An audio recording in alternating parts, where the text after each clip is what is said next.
Yeah, nice to meet you.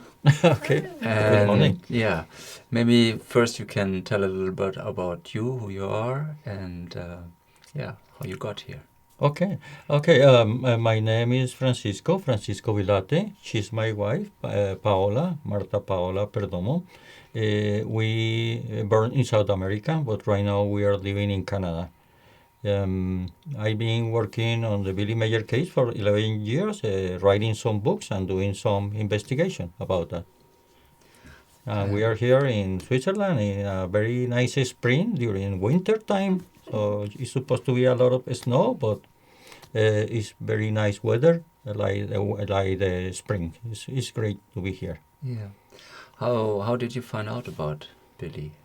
Um, I heard about him a long time ago, several years in 1992, on a TV show, something like that, very quickly.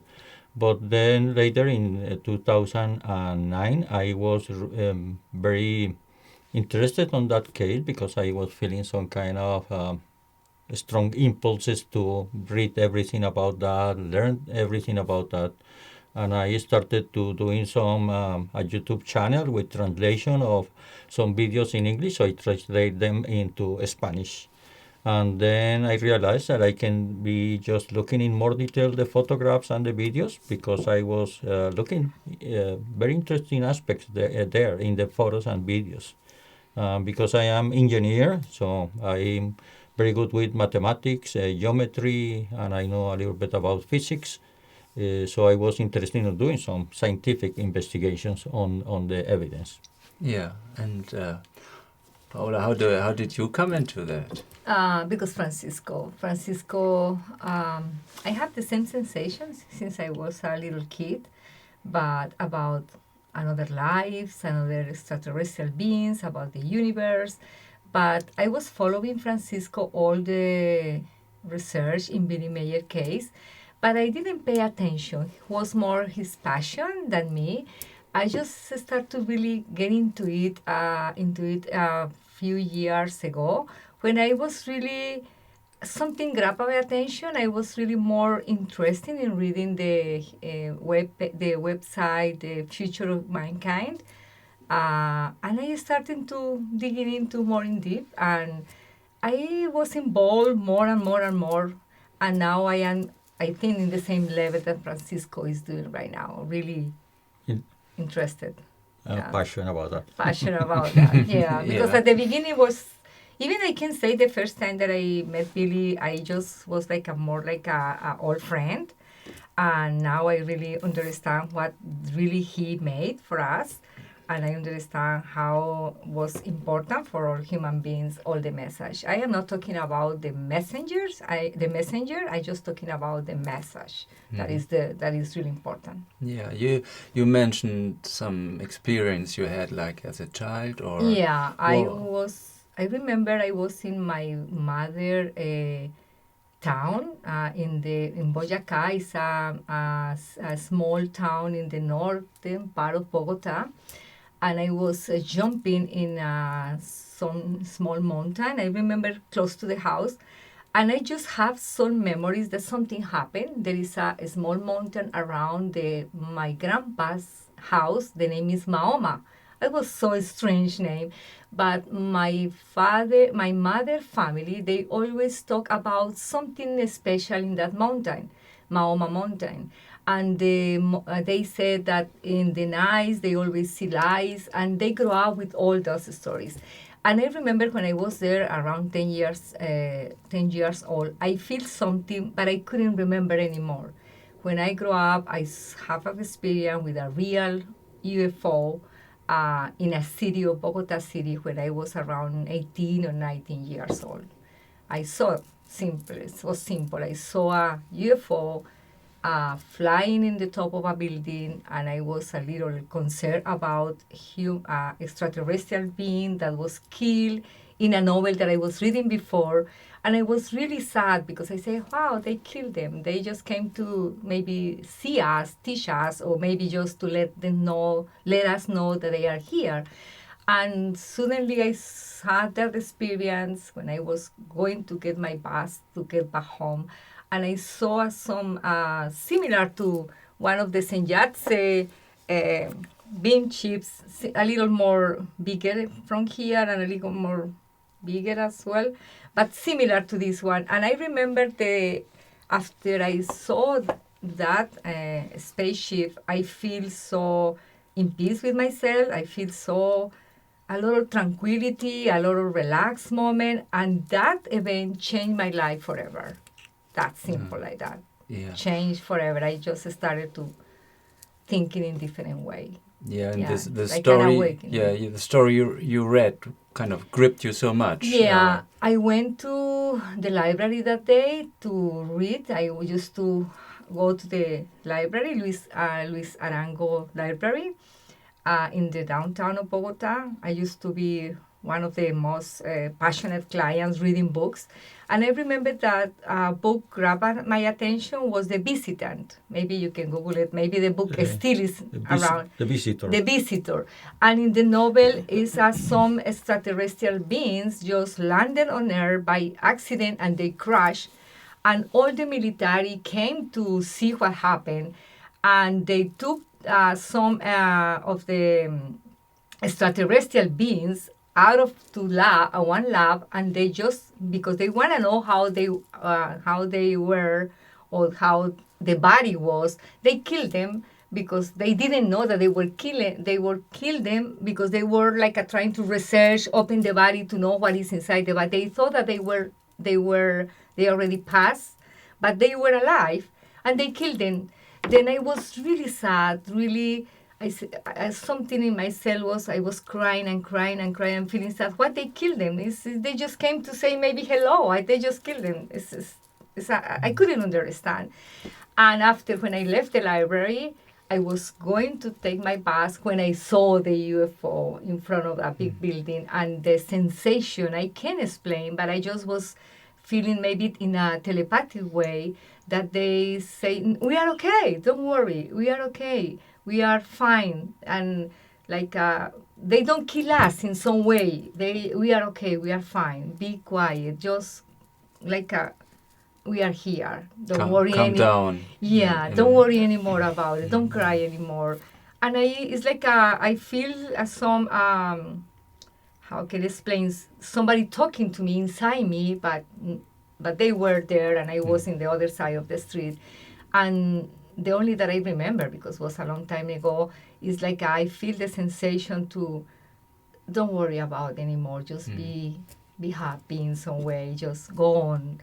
We are alive. Yeah. We are still here. Yeah. Don't cry. Who wrote the book? Do you remember?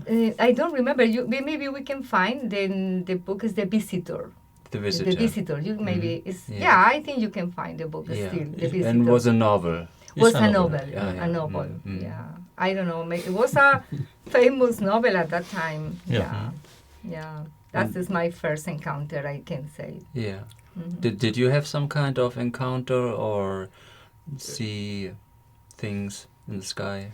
Yes, I've been a master astronomer for several years, a few decades. I was also teaching astronomy, taking courses as astronomy and astrophysics. So I'm very familiar with the sky. So I be always watching the sky in a way that sometimes in my mother's home, because I couldn't see the stars, I just go up on the top of the roof in the middle of the night, and my mother, when she came to the backyard and she saw me out there, she was scared, but it was me on the top of the roof trying to see the whole sky. So I was watching the sky, and once I was with another couple of amateur astronomers. We saw a UFO, like a satellite, moving in one direction, and start, as soon as we say, oh, there's a satellite there. So immediately that satellite came back and start dancing in the sky. It was at night, doing a lot of movement on the sky and then continue the same direction. The other time that I saw something very strange is I was alone doing an astronomical observation with my telescope, and I saw one light, like a satellite, coming together with another one in a different direction, and they went together. and they found another ones that were in the way that they're moving.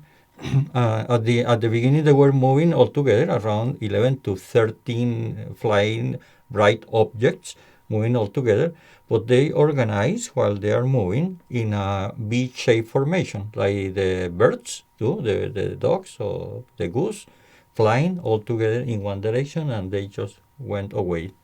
That's very strange. I didn't know that they do that. I saw in a book later, some years later, a photograph of that kind of formation of UFOs doing that thing.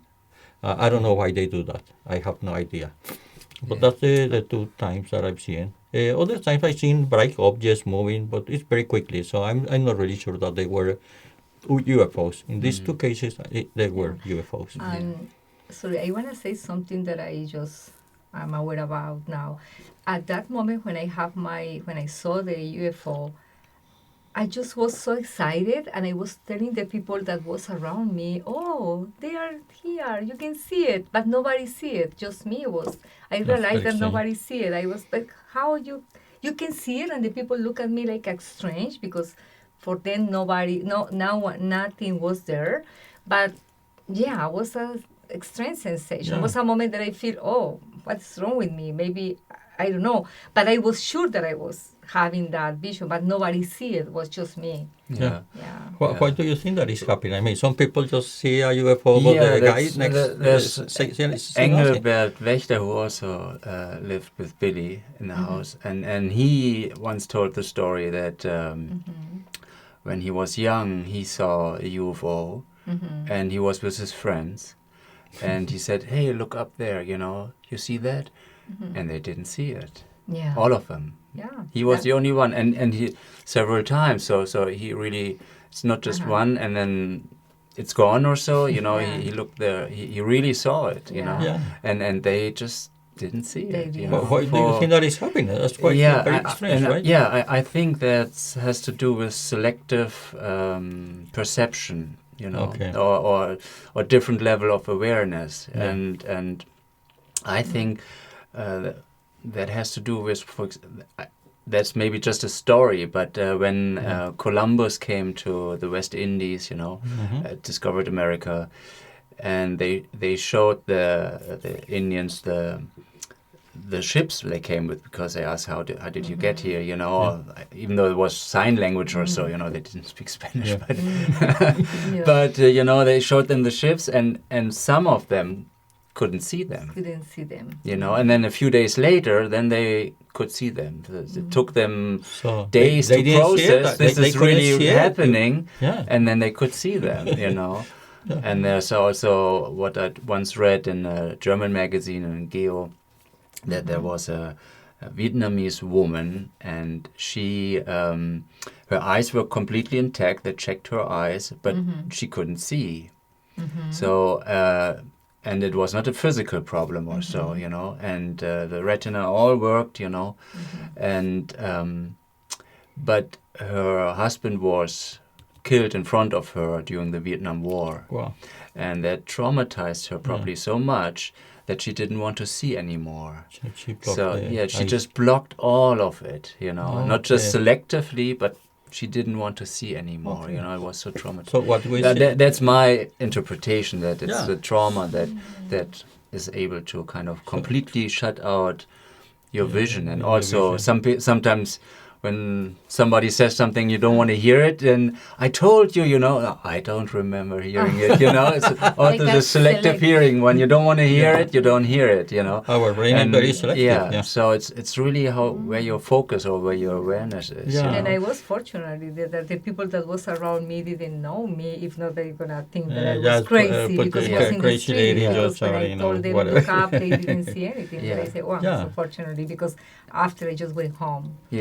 Maybe it's when you buy a new car, a new brand of car, you have not seen that car anywhere, and you buy a specific car. Once you buy it, you see it everywhere around, because you didn't see it. Suddenly you see it. Suddenly you see it, and you pay attention to that. So you don't see with your eyes, you see with your brain. You see the eyes. There's so much interpretation and how we select the information, it goes so quick. And then also what we completely ignore, and when it comes like these in West Indies, they thought nobody could come over the water, and maybe that was also indoctrinated in them, that only gods could come over the water or whatever, if ever. So and then suddenly there are humans there, and then they go to the beach and say, no, this we can't see anything, Oh, yeah. and Interesting. so that and it's also a process. Yeah. A few days later, they were able to see it, most of them, and then step by step. So how that changed, so how much the psyche Maybe this is what is influences happening perception. to the skeptics. I mean, there are a lot of skeptics. Like I found some of them, and they cannot believe that this is real. I mean, a photograph like this one or this one, they don't see it because their brain don't want to see reality. Yeah. So it takes time. Maybe it requires some time. I have found the Pleiadian are doing the demonstration not to show us that they exist. They don't want to prove that we trust them. What they want us is that we trust in ourselves. So gradually they're doing a process of change, making some demonstration that looks like they are fake. But if you do a research in some detail, you found it is real. It's something there. It's a real machine flying. There is a life out there. They are here, so that's the way they are doing it. Maybe it's a process that our brain starts understanding that new reality. I mean, the propaganda, you can't call it any different, was totally against it, since Roswell. And so this is so deep in the psyche. I mean, everybody was made fun of, in the media. And even if they're credible people like policemen, pilots, and so on, people who especially pilots who know how to observe, good observers, still it's ignored, and was ridiculed in the media for over 75 years now, and that leaves deep traces in the psyche of the population. And now to change this around, that will take quite a while, It's a new reality. Imagine that every one of us see only in black and white. We don't see colors, only black and white. But you start to see colors. How can you explain everybody else what colors are? Yeah. Because we see black and white, but you see colors. Yeah. Oh, this is different and different. I see the same, but you see something different. It takes time until the brain of everybody is understood a new reality. They figure out that, first of all, we are not alone. They are here, and they somehow concerned with the situation of Earth. Definitely. But cannot do anything about that. May only give us advice on how to do it fine, because we ourselves have to solve the situation on Earth. Yeah. And I want to add something that you said, Michael. It's about the many years propaganda against them, but it's about fear. They are all the movies or Hollywood movies is some aliens to came to invade us, to kill us, to take over the planet. Then it's embedded in the psyche of many people, in the psyche, of many people, fear about them. Then if there are some, maybe they see in the sky some spaceship, they just feel afraid. They feel that something is going to happen bad to them. Yeah. Then I think it's embedded in the psyche of many human beings around on Earth that the aliens are dangerous, the aliens are invaders, the aliens are bad. Then it's difficult to make the change in the other. We are scared about everything. We are scared about anything. We are scared that something outside of us is affecting us. We are thinking about an enemy that is in another border, in another planet. So because we feel alone, somehow alone. But the enemy is not out there. The enemy is inside ourselves. It's our primitive state. We need to fight against that enemy. But this is a one-to-one fight, just me against me. I mean, with my inner nature that is primitive, just to feel relaxed and know that I am human being living an experience, and I will never die. I mean, my spirit continue. So once we all have that perception, we will be finishing our fear about everything, trying to find enemies everywhere. Yeah, well, what do you think where that comes from, that people fear what they don't know? I mean, of course, there's some logic behind that. It could be something dangerous, this fight and flight, and if you don't know if it's friend or enemy, So this is, I mean, from millions of years of evolution or development, So that, of course, that at that point, it makes sense, But in general, we live in a quite safe society, and so that there's generally not like a curiosity. I mean, some people have it, but it also like it only goes maybe to this point, like fairy tales or fireplace stories, that they are told, and then there's no change kind of in like, hey, if this is really real, what does it really mean, this and that I never understand why people are so easily giving into this fear instead of, hey, this is kind of fascinating, how does that work, and so on, I want to know more. Curiosity.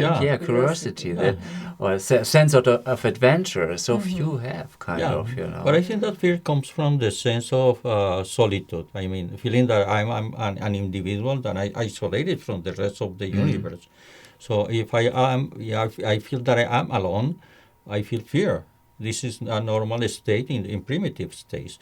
And we feel that you're disconnected. Yeah, disconnected from everybody. But what happens if we feel connected between each other? I mean, if something that I thought was my enemy is not my enemy, it's my brother, my sister, my dear brother, my dear sister. I feel a connection with that person. When we reach that level that we are feeling empathy to the whole humanity, we'll be more connected with the universe, and that fear will be disappearing. Because there's nothing to fear, because you are connected with everybody. Nobody's going to hurt you, because you are not going to hurt anybody else. So this is a primitive stage. You see, in the nature, there is a competitive environment. So everybody is competing to find the food, to one animal killing another one. But this is a primitive state. There's another stage, is the collaborative environment. So it's better just to collaborate than compete with for something. Yeah. But we're getting there. We're getting there. Yeah.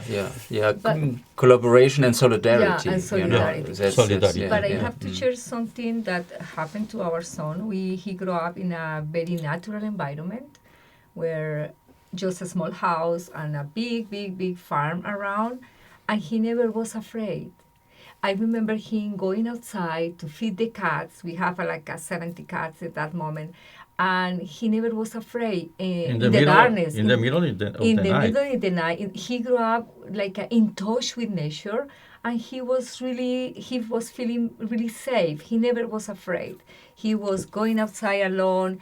We never feel the sensation. Even I was a little scared going outside at night, but he wasn't. And I noticed the change when he went to the city. He changed.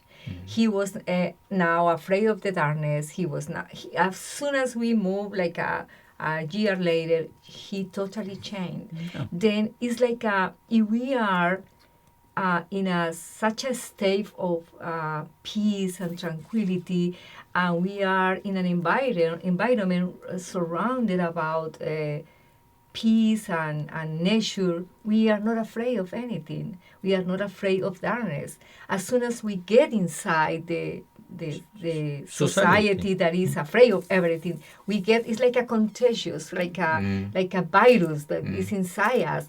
And our son changed the behavior. He changed. He become afraid of everything. He doesn't want to go outside because it's dark.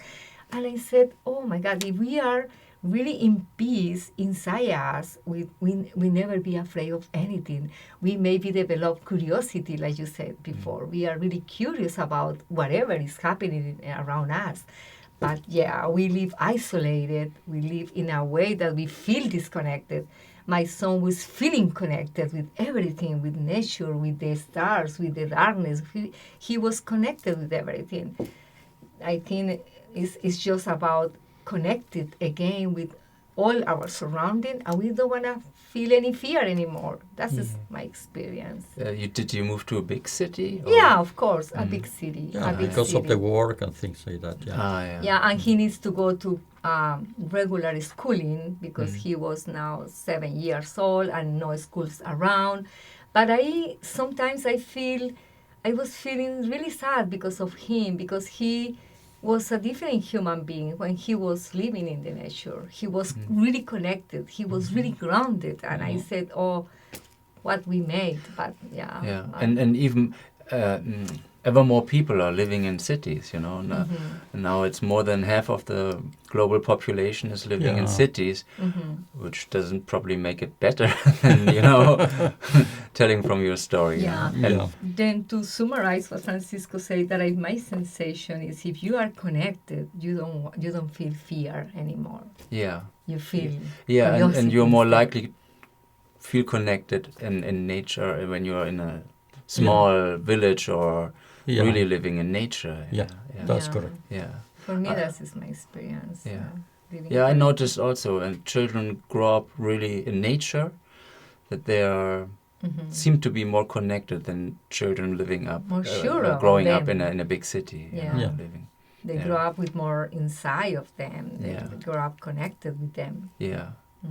And Yeah. that's kind of what you mentioned about you're a social worker, aren't you? Yeah, And yeah. And you talked about grounding, that, Yeah. that's. Yeah. I thought that's a very Yeah. simple but seems to be very powerful tool. Yeah, Tool. yeah. Can Yeah. you tell a little about it, Yeah, please? we came to Canada. We moved from Colombia to Canada, and I have to start a new life. I think I have two lives, one behind, and my new life is now. And I went to school, to the university, and I studied social work. And I was, fortunately, I can say that I find a job working in mental health. It's a CAMEJ, and it's an institution in Canada to deal with the mental health problems. And I work with an agency who has clients to belong to CAMEJ, and we have to support them in supporting counseling. We have to help them to move around all the needs. And when I saw the first part of mental health problem, they are medicated. They are the only way that society deal with mental health right now is through medication, and they have a little skills or tool. For example, cognitive behavioral therapy. That is the way that they help them to change the behavioral pose, the way that they think in a more positive way, and this is a good skill.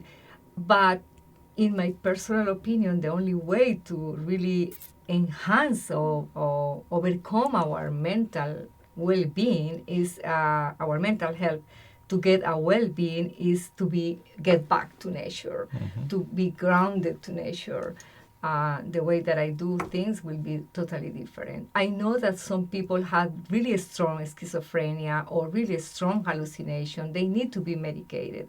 But it's not the case of majority. It's not the case. Maybe there are some genetic issues, but the rest of the people that I see around me, they may be better if with different approach, more holistic approach, not just medication. One of those approach that I am thinking and talking about it right now is get in touch with nature to awaken the real sense of ourselves, the smelling, the touching, the hearing, the visualization in nature. If you awake again those senses, they start to connect with themselves, because in the city you can breathe properly. You feel that you are breathing when you smell something really bad, but you never really breathe to feel the sensation that you are breathing. When you see something, it's because maybe it was a crash of car, and you say, "Oh, it was an accident," but you are not really seeing in the city. You can walk through one street and you are not seeing anybody that is around you. Even you crash with them to pass through. And I think if you want to really touch base again with with your healthy and your well-being, you have to get out the cities to make to touch air, to feel like if I want to talk in deep what therapy I will do, maybe it takes a little time. But I starting with connecting first with the air. Connect, for example, some people say, "Oh, I don't like meditation. I can be focused in meditation.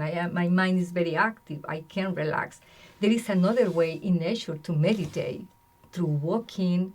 Make a small walking, for example. You can go and walk without shoes, feeling every step that you are doing, touching the air, touching the floor, the soil.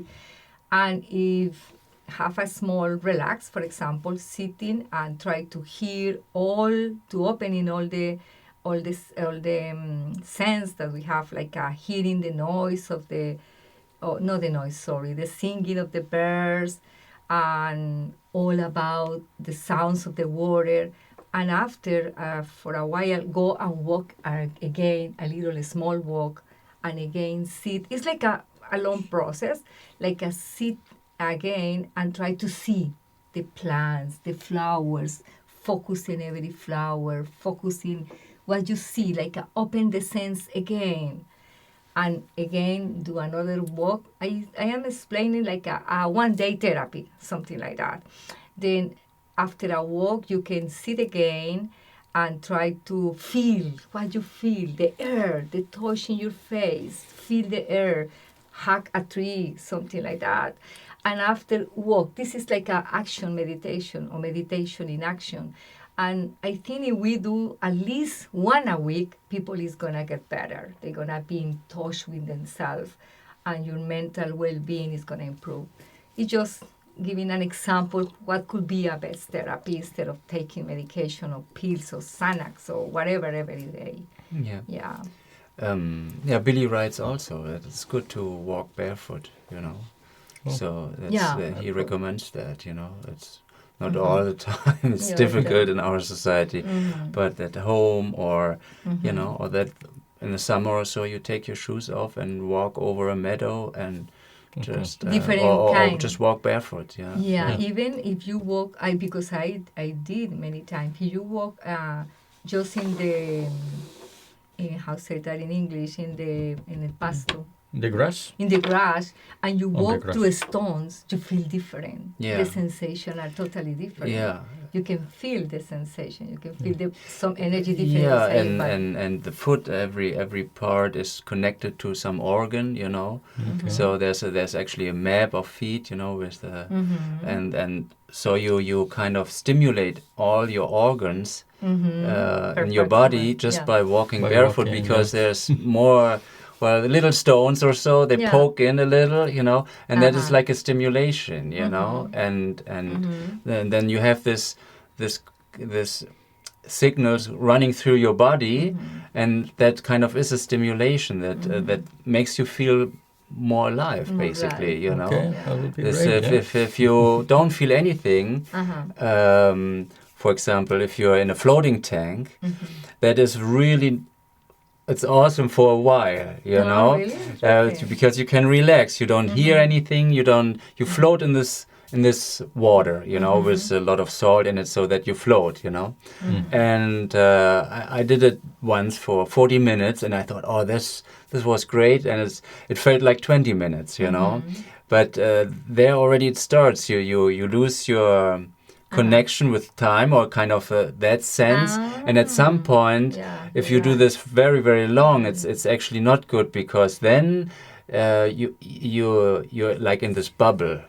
And you don't feel anything anymore. You have no stimulation anymore. stimulation. You don't hear anything. It's dark. You don't, and you don't see anything. And you even touch. You're just in this liquid kind of, you know. But it's extremely soft, of course. Okay. Yeah. So, and so then if you have no stimulation for a long time, that's also why. When people are alone in a prison cell or so, that they, you know, if there's no one they can talk to, no other relation, then that they can even go crazy, you know. Yeah, because So, they need to talk yeah. to somebody else. The connection. Yeah, that we are talking yeah, about. no connection. connection anymore, you know. But we are so kind of stressed out or so, Yeah. and then this experience of a floating tank can be really Oh. relaxing, and I can really recommend that just to make the experience and for people who are really maybe have a stressful job where they can change that it's stressful, you know, then to do that once in a while. So then Even I think it sounds makes very sense. interesting. Then Yeah. it makes sense to Yeah.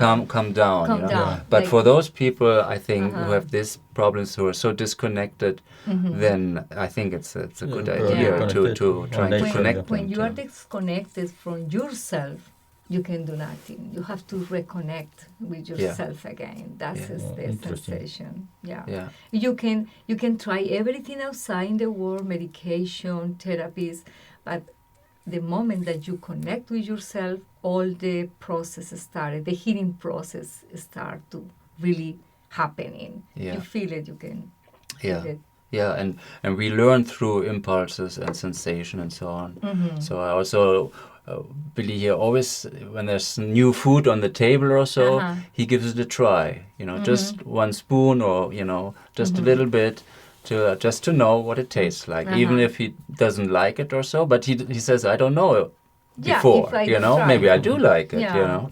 So, Yeah. and because Yeah. there are always our projections already.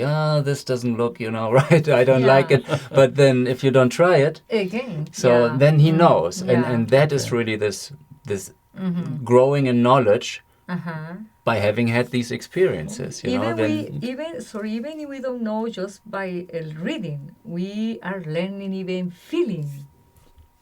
Yeah. yeah, I don't know. It's another kind of learning. Yeah. It's like I call them the emotional learning. yeah, Even I am not reading anything, but I am feeling the Yeah, because sensation you are of not you, using your intellect, you are using your sensations. my maybe. intuitive level or whatever is. But I am not reading just something that is in the books. I am learning from for your experience. Even I am learning with another sense. It's the senses. Interesting. yeah, Yeah, I'm learning just for the connection that we make each other. We are learning. yeah. When we are Yeah, now that's- connected, we can learn from each other. We can Yeah, and understand better. it's that, for example, in the case of intellectuals, you know, academics, it's often that they have almost no physical stimulation anymore. They're just reading books all day, kind of, you know. And when you completely ignore that, you know, then you also lose touch, and then they often have like these weird theories Yeah. which are completely unrealistic, you know, because they have no base in reality Yeah. with their body anymore, you know, or less and less, you know. Yeah, I it's think just that's like a- also for academics it would be important to kind of like this grounding, or Grounding. to use your body, or garden work or whatever, you know, that also touching the earth, the soil, you know, working with that, or smelling, yeah, right, the smell, feeling, right, hearing. and that because we are not just mental, we have a physical body, Exactly. and we that have like emotional bodies yeah, around and us. if your body is sick, then also your psyche isn't fine, you It's know. fine, I mean, when yeah. you're very sick, that is Yeah. a psychological strain on you, you know. Yeah. So And I find another situation is very interesting. Most of the people are ready to do it.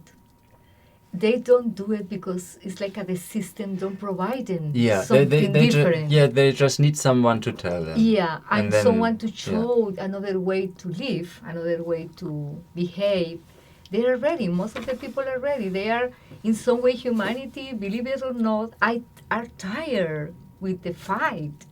I had that sensation. Some human beings are really tired with fighting with themselves. If they are fighting with themselves, of course, they are fighting with all the people that are around us. It's Yeah. just, Yeah. it's just like it's just like if you get in touch with yourself, you're gonna be fine, and it's like contagious. It's gonna be, if you are okay today, you can put that energy into the other. You know, if you wake up with a bad mood, all is gonna be a bad mood. But if you wake up with like a good intention, something positive in your mind, all the environment is gonna be the same energy. Yeah, yeah. I also notice when you go to bed and you, let's say, watch like really heavy thriller, you know, or a war film or things like that, then your whole sleep will be heavy and you're not so relaxed in the morning or refreshed. Yeah. And then, so if I see something or that is more heavy, then I always try to watch just a short film on YouTube or so where it's like something nice. So someone's saving an animal, or you know, or things like that. You know, something comedian or something light. You know, even funny. so that you don't go with so heavy thoughts to sleep. bed, to sleep, because I notice it drags through your entire sleep for 8 hours. Yeah. Kind of, you know. And even you have nightmares sometimes. That can also happen. One day yeah. I was watching a movie, a really crazy movie, and I had nightmares about the movie. I said, "Oh, Because stupid I was." because you know? you're digesting all these thoughts during your sleeping. It's period. like my brain has a digesting system as well. Yeah. Yeah, You right. know? It digests it at night. Yeah, and if the food is heavy, then you it's not Heavy sleeping. food, bad dreams, heavy thoughts. Yeah, right. Bad dreams. It's the Yeah. same about war. We are talking too much nowadays about Ukrainian war and Russian war, and I think the war where is right now is just the result of all our war inside all of us as a humanity.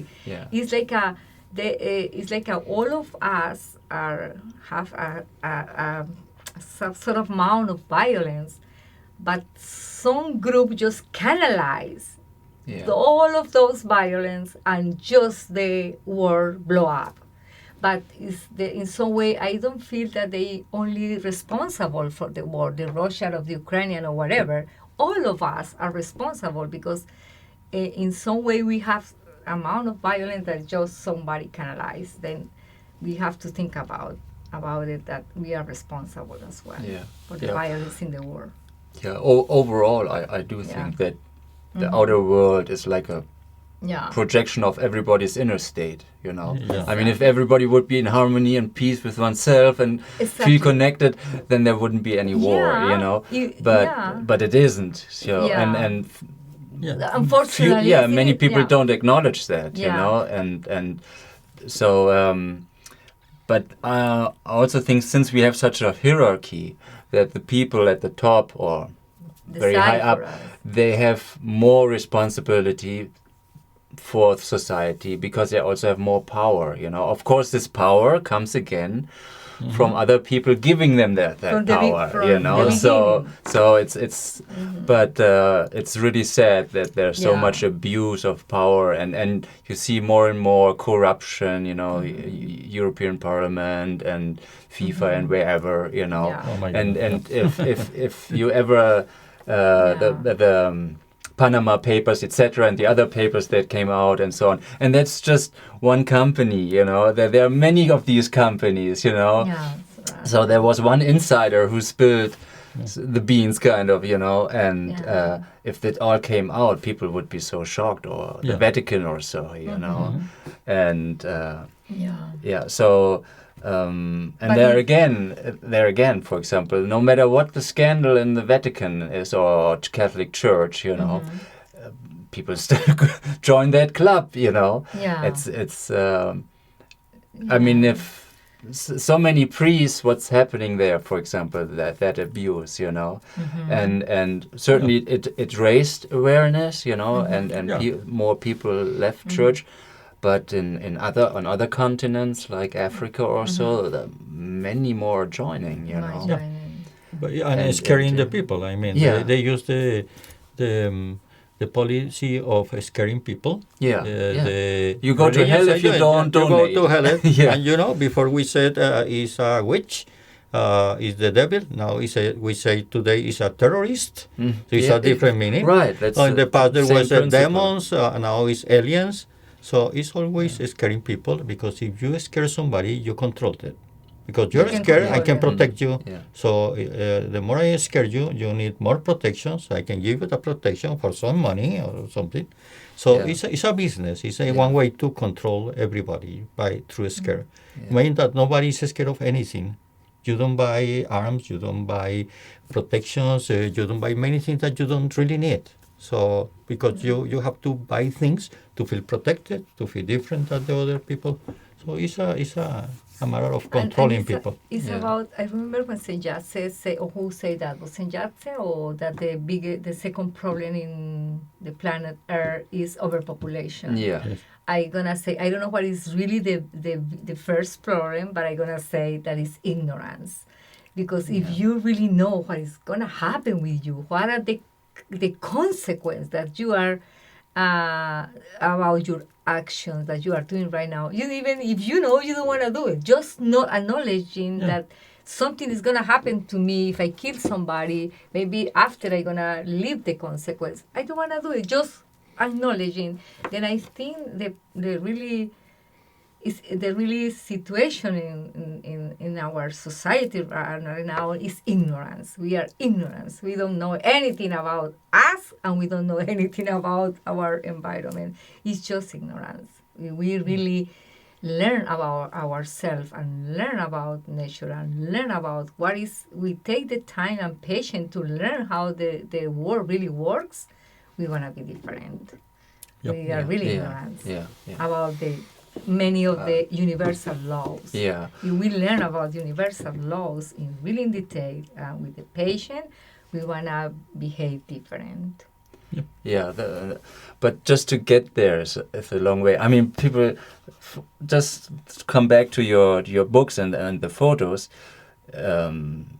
How much resistance it is for many people just to Yeah. analyze the photos and have just look at it as it is, and Yeah. okay, there's no falsification found so Yeah, far, yeah.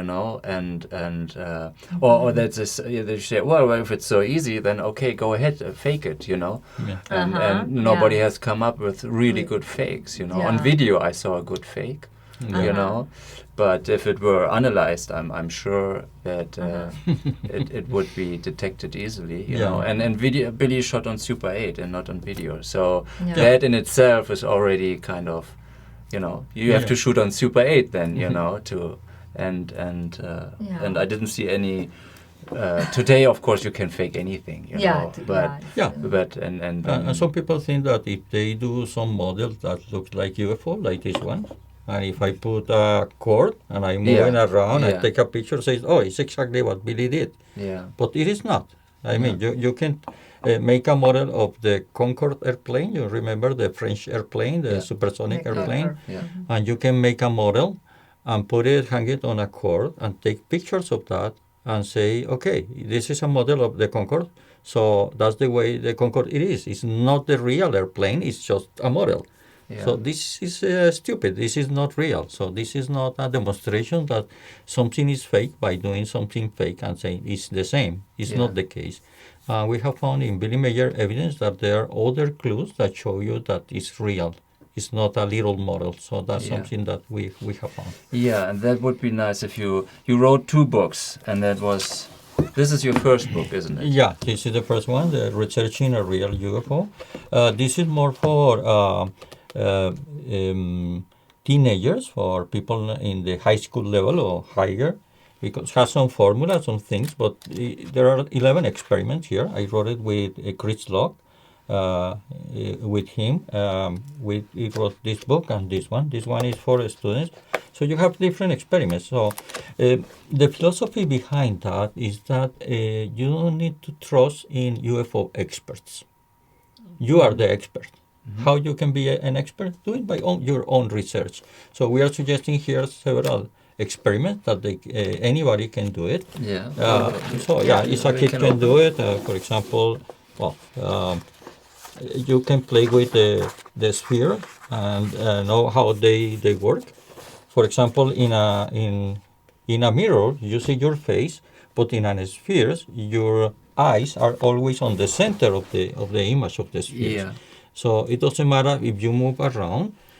So in this sphere, in the wedding Cake UFO, there are some reflections. So you may know, for example, this one. Here you can show that. In the center of in this reflection, The book. in the center of this reflection, right on the center, on this circle, the camera is here. Always in the center. In the center, Yeah. always in the center, because there is some symmetry spherical symmetry, so you will be always on the center. So the camera is here, here. So what is this thing? This is a reflection of the carriage house that is behind the camera, so it's reflecting. If somebody was here very close, you see their face, very tiny here with the face of his body. Actually, that's the carriage house reflection here. Yeah. Oh, you see that UFO and you say, oh, that's quite strange. Why those little things that looks fake, right? Because it's so many details. It's not like the UFO that you see in the movies, like a flying saucer.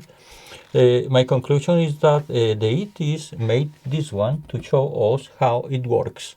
So this is the interior part of the UFO. It's like if you see a Porsche vehicle, a car, and the Porsche you put all the external parts and you see the engine.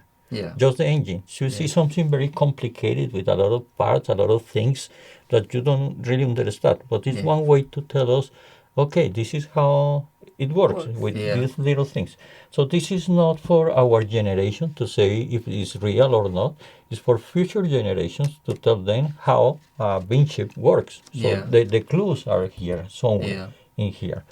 Well, these are the reflections. You see a lot of little crystals here, little tiny ones, some like a lens, blue lens, red lens, all around, different things. Something that is interesting is that it has several spheres. Each one of them is working like a little engine. So I imagine there's something that is rotating inside it, producing some electromagnetic field that allows this machine to transform the space-time around that. So it creates their own gravity, so it can move around anywhere by just blending the space-time by using these little spheres. Okay, so rotating. Yeah, rotating inside some crystal here in row, something here. You see the house. This is the house of Billy Meier. You notice that is not in good focus. It's a little bit fuzzy. But the beam chip is in good focus. It's because the camera that he used in this case was a Ricoh camera that somebody gave him. He put it in a tripod and he get inside, probably inside the carriage house. There is a door in the center here, close to the center. And he put the camera in a tripod. And we know that the camera never moved to a different location, just rotate to take 11 pictures of this UFO. This UFO was a little one, a tiny one. This is the 3.5 meters, but there's another one that is the 7 meters, it's twice. So this one is like a car, and this one is like a bus. Like a truck. Okay, so it's different sizes. So this one, this tiny one, was flying there in front of his backyard. Well, it was about 3.5 meters. Yeah, 3.5 meters. Yeah, 3.5, and this one is 7 meters. 7 meters. 7 meters is twice the size. Yeah. So this is like a little car. Yeah. It's very close, right? Doing calculations. Okay, how do we know how far away it is?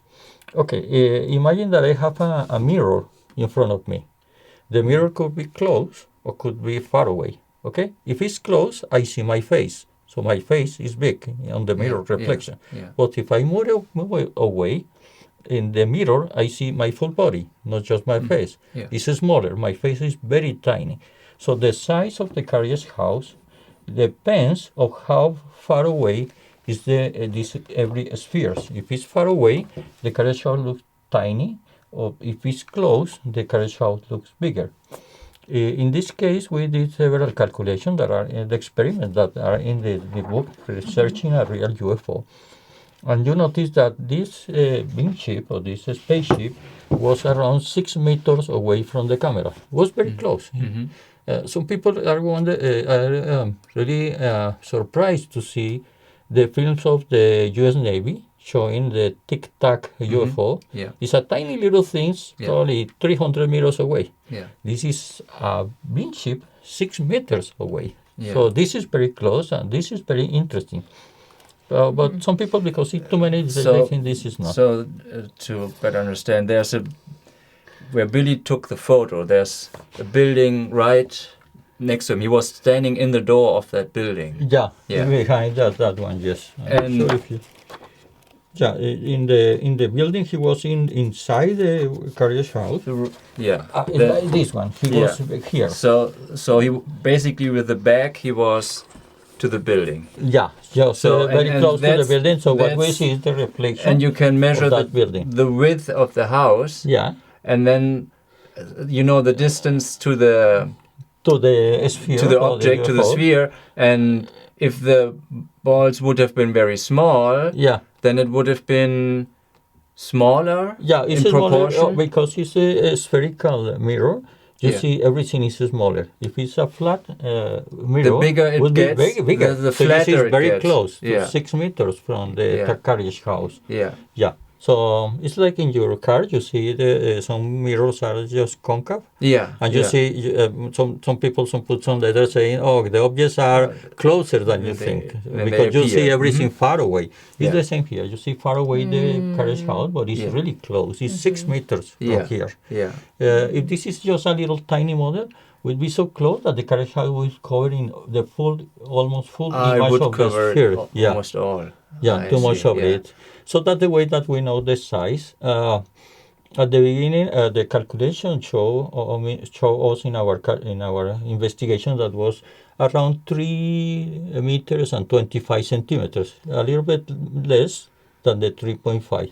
Yeah. But now, it's knowing pretty that Billy Meier precise. was inside the carriage Yeah. house with tripod, he Yeah. was a little farther away, so it's 3.5 meters. That's Yeah. what we have Exactly, now. right? Yeah.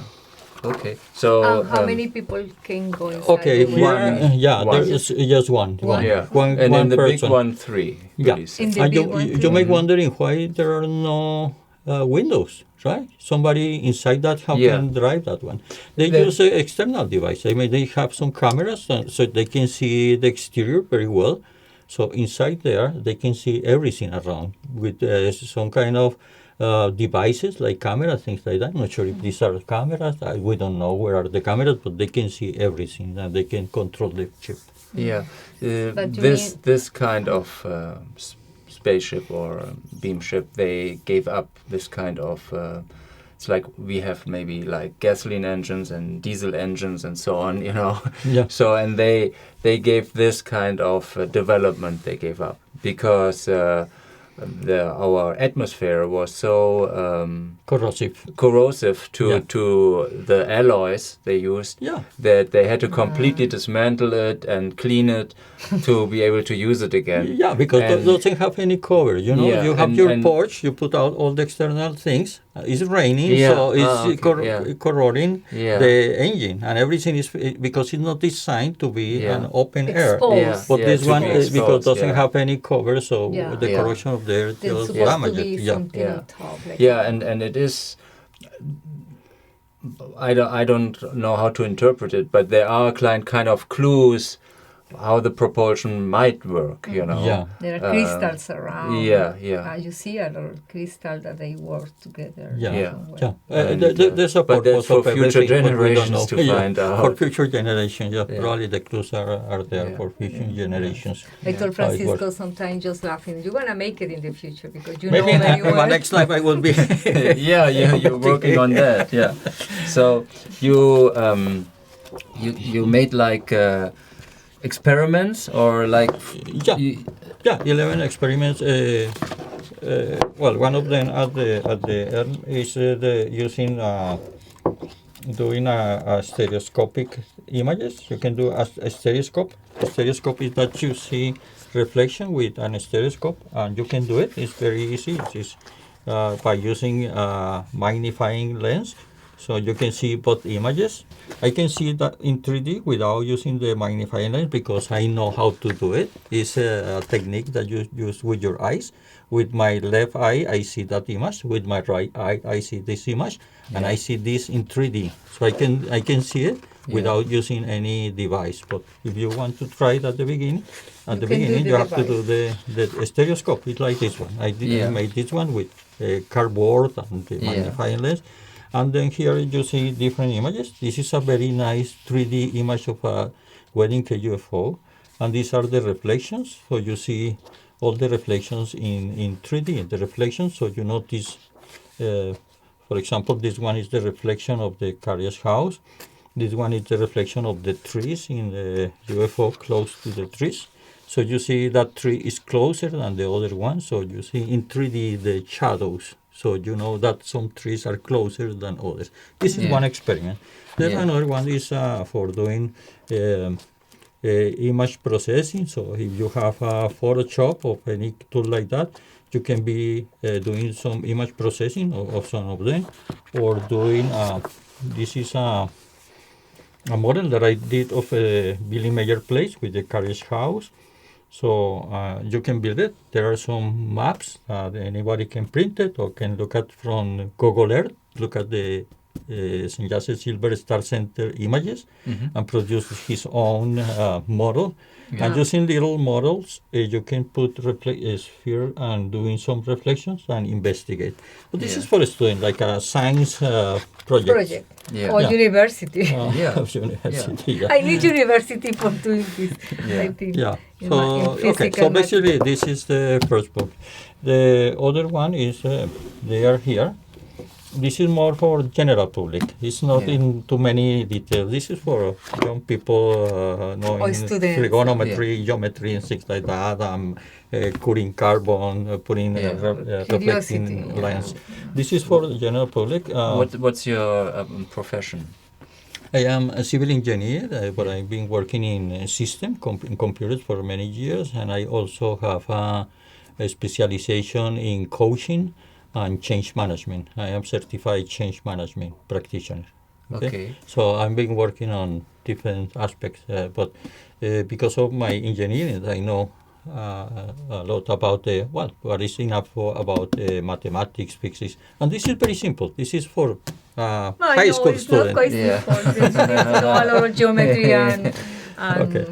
This one is more generic. The first part of this book is explaining why the evidence of Billy Meier is not totally convincing, 100% convincing at the beginning. It's because as I told you, they don't want us to believe they are here. They want us that we believe in ourselves. So we start to be skeptical. We don't have to believe in gurus, in masters, in priests, in political leaders.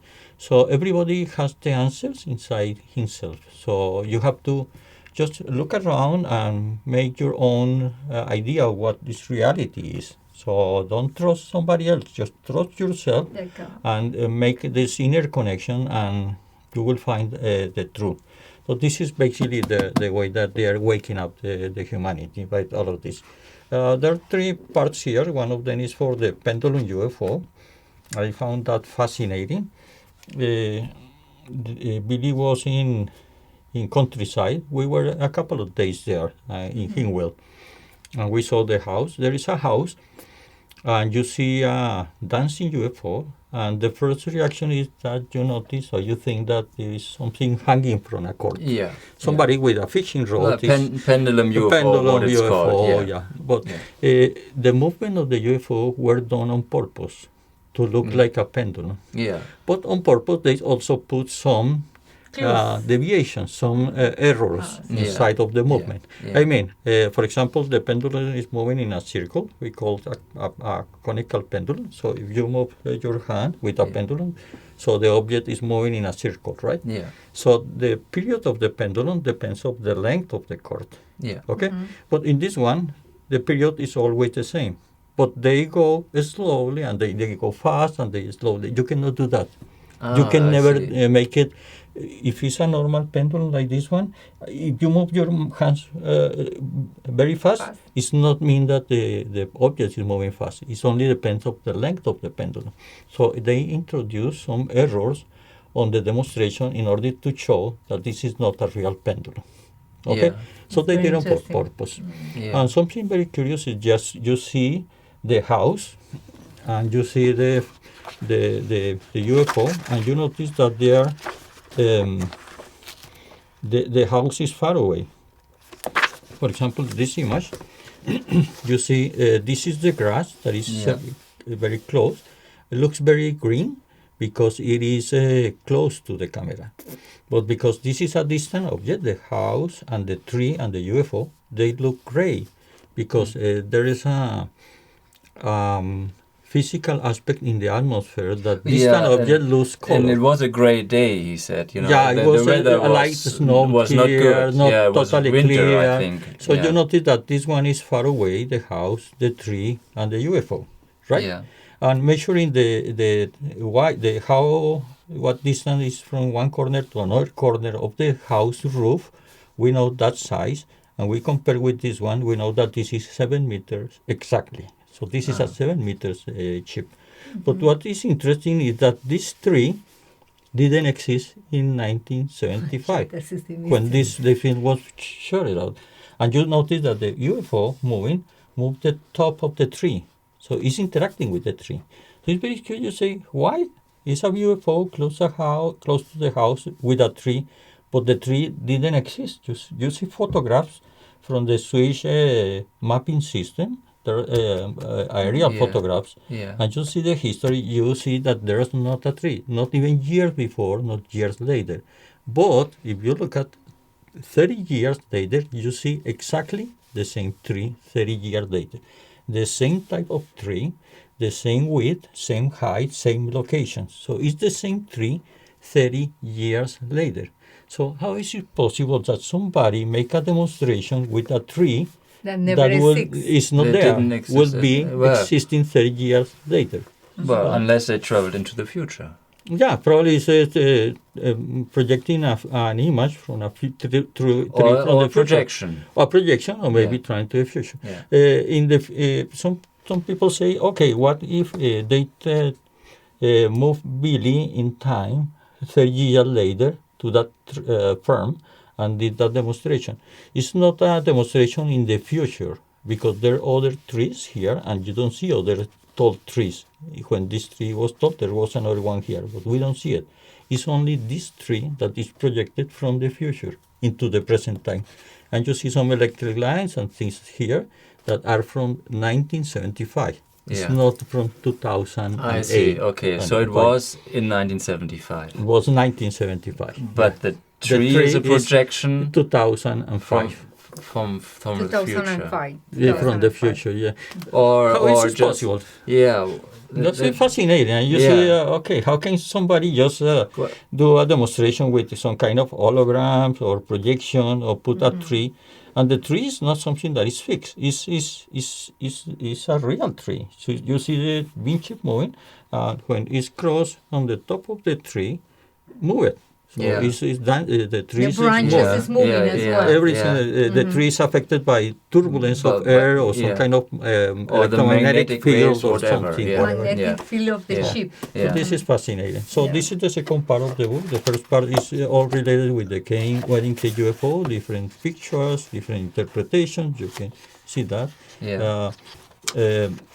And where was the movement in the backyard, Billy Meier backyard? We put the exact location. Billy is here, the carriage house, maybe inside, a little bit inside the house with the tripod, put it here. And this is the location where this flying disc was moving, dancing in the backyard.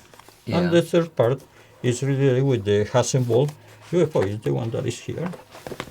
This is the Hasselblad UFO. That is this one. My favorite. This is interesting because if you see it in this way, you see it's wide, and you see in the way you see it's very narrow. Yeah. So it has some extensions here. So maybe this is like this one. You see it's very similar. Yeah. So I made this model based on this image. So I have some ports here. What are they for? I have no idea. Maybe I will know it in my future life, right? And has some kind of little things, like some antenna on the top that is in a circular shape. Some skeptics say, oh, it's just for hanging the model. But this is not a model because it's behind the tree, and we know that the tree is 90 meters away from the camera. Because we see it. We see it in the photographs, Swiss photographs. We see that tree that existed, and there's a documentary with the Japanese reporter, and he was showing that tree was there, and they were walking over here. And the UFO is behind the tree. Yeah. So because it's behind the tree, we know it's big. It's not a little model very Yeah. close to the Yeah. camera. Okay. So this is a nice spaceship. This is for 3 passengers Yeah. and can travel in time. Can go to the past, to the future. It's a very special That one. is why Yeah. it's special things around. Yeah, probably they use that for the. How it Yeah. works, I have no idea. Yeah. So okay, so basically that's the contents of the book. Yeah. In the beginning, you used Ral Sahi as Yeah, a it was an pseudonym. alias name that you used when I was writing books. Yeah. So I was writing books and I used an alias name for my books. I write Pseudonym. novels Yeah. about an ET came to Earth, just looking at our society and how the ET see our societies is one book. Another book is science fiction books. So I write novels and also I do some non-fiction books. Yeah. So I use that one, Ral Sahi. It's just an alias name, Yeah. whatever. Yeah. But then I realized probably it's a good idea to use my Real name. Real name. legal name, Mm. Francisco Villate. Neither, no okay. real. Interesting. Yeah. Tell us about your models. Okay, How did you make them? Okay, the models are, this is in plastic with some metallic spheres. This is in plastic. The way I Talk did it, about by the- looking at the photographs, I was making a 3D model in a computer, so using a 3D modeling tool. With that 3D model, I can export it in a format that can be printed in a 3D printer. So I printed in a 3D printer, so I made a prototype, something like this, but with the little parts of everything, but in a 3D printer. I use it as a prototype. I smooth the surface of the resulting model in the 3D printer, and I use it as a prototype to create some silicone molds. So I put some silicone and I create silicone molds for each of these parts. And then I can just pour some plastics here and casting plastic to do this model. This is the way I do it. There are different type of models. There is one for the Pleiadian type 1. That This is the type one, Sembiase yes. spaceship when she came to Earth for the first time to meet Billy. She used a spaceship like this one. There is another type of Pleiadian type 2. That's a different one. I made the wedding Cake UFO, sizes, the 3.5 meters and 7 meters. This is at scale.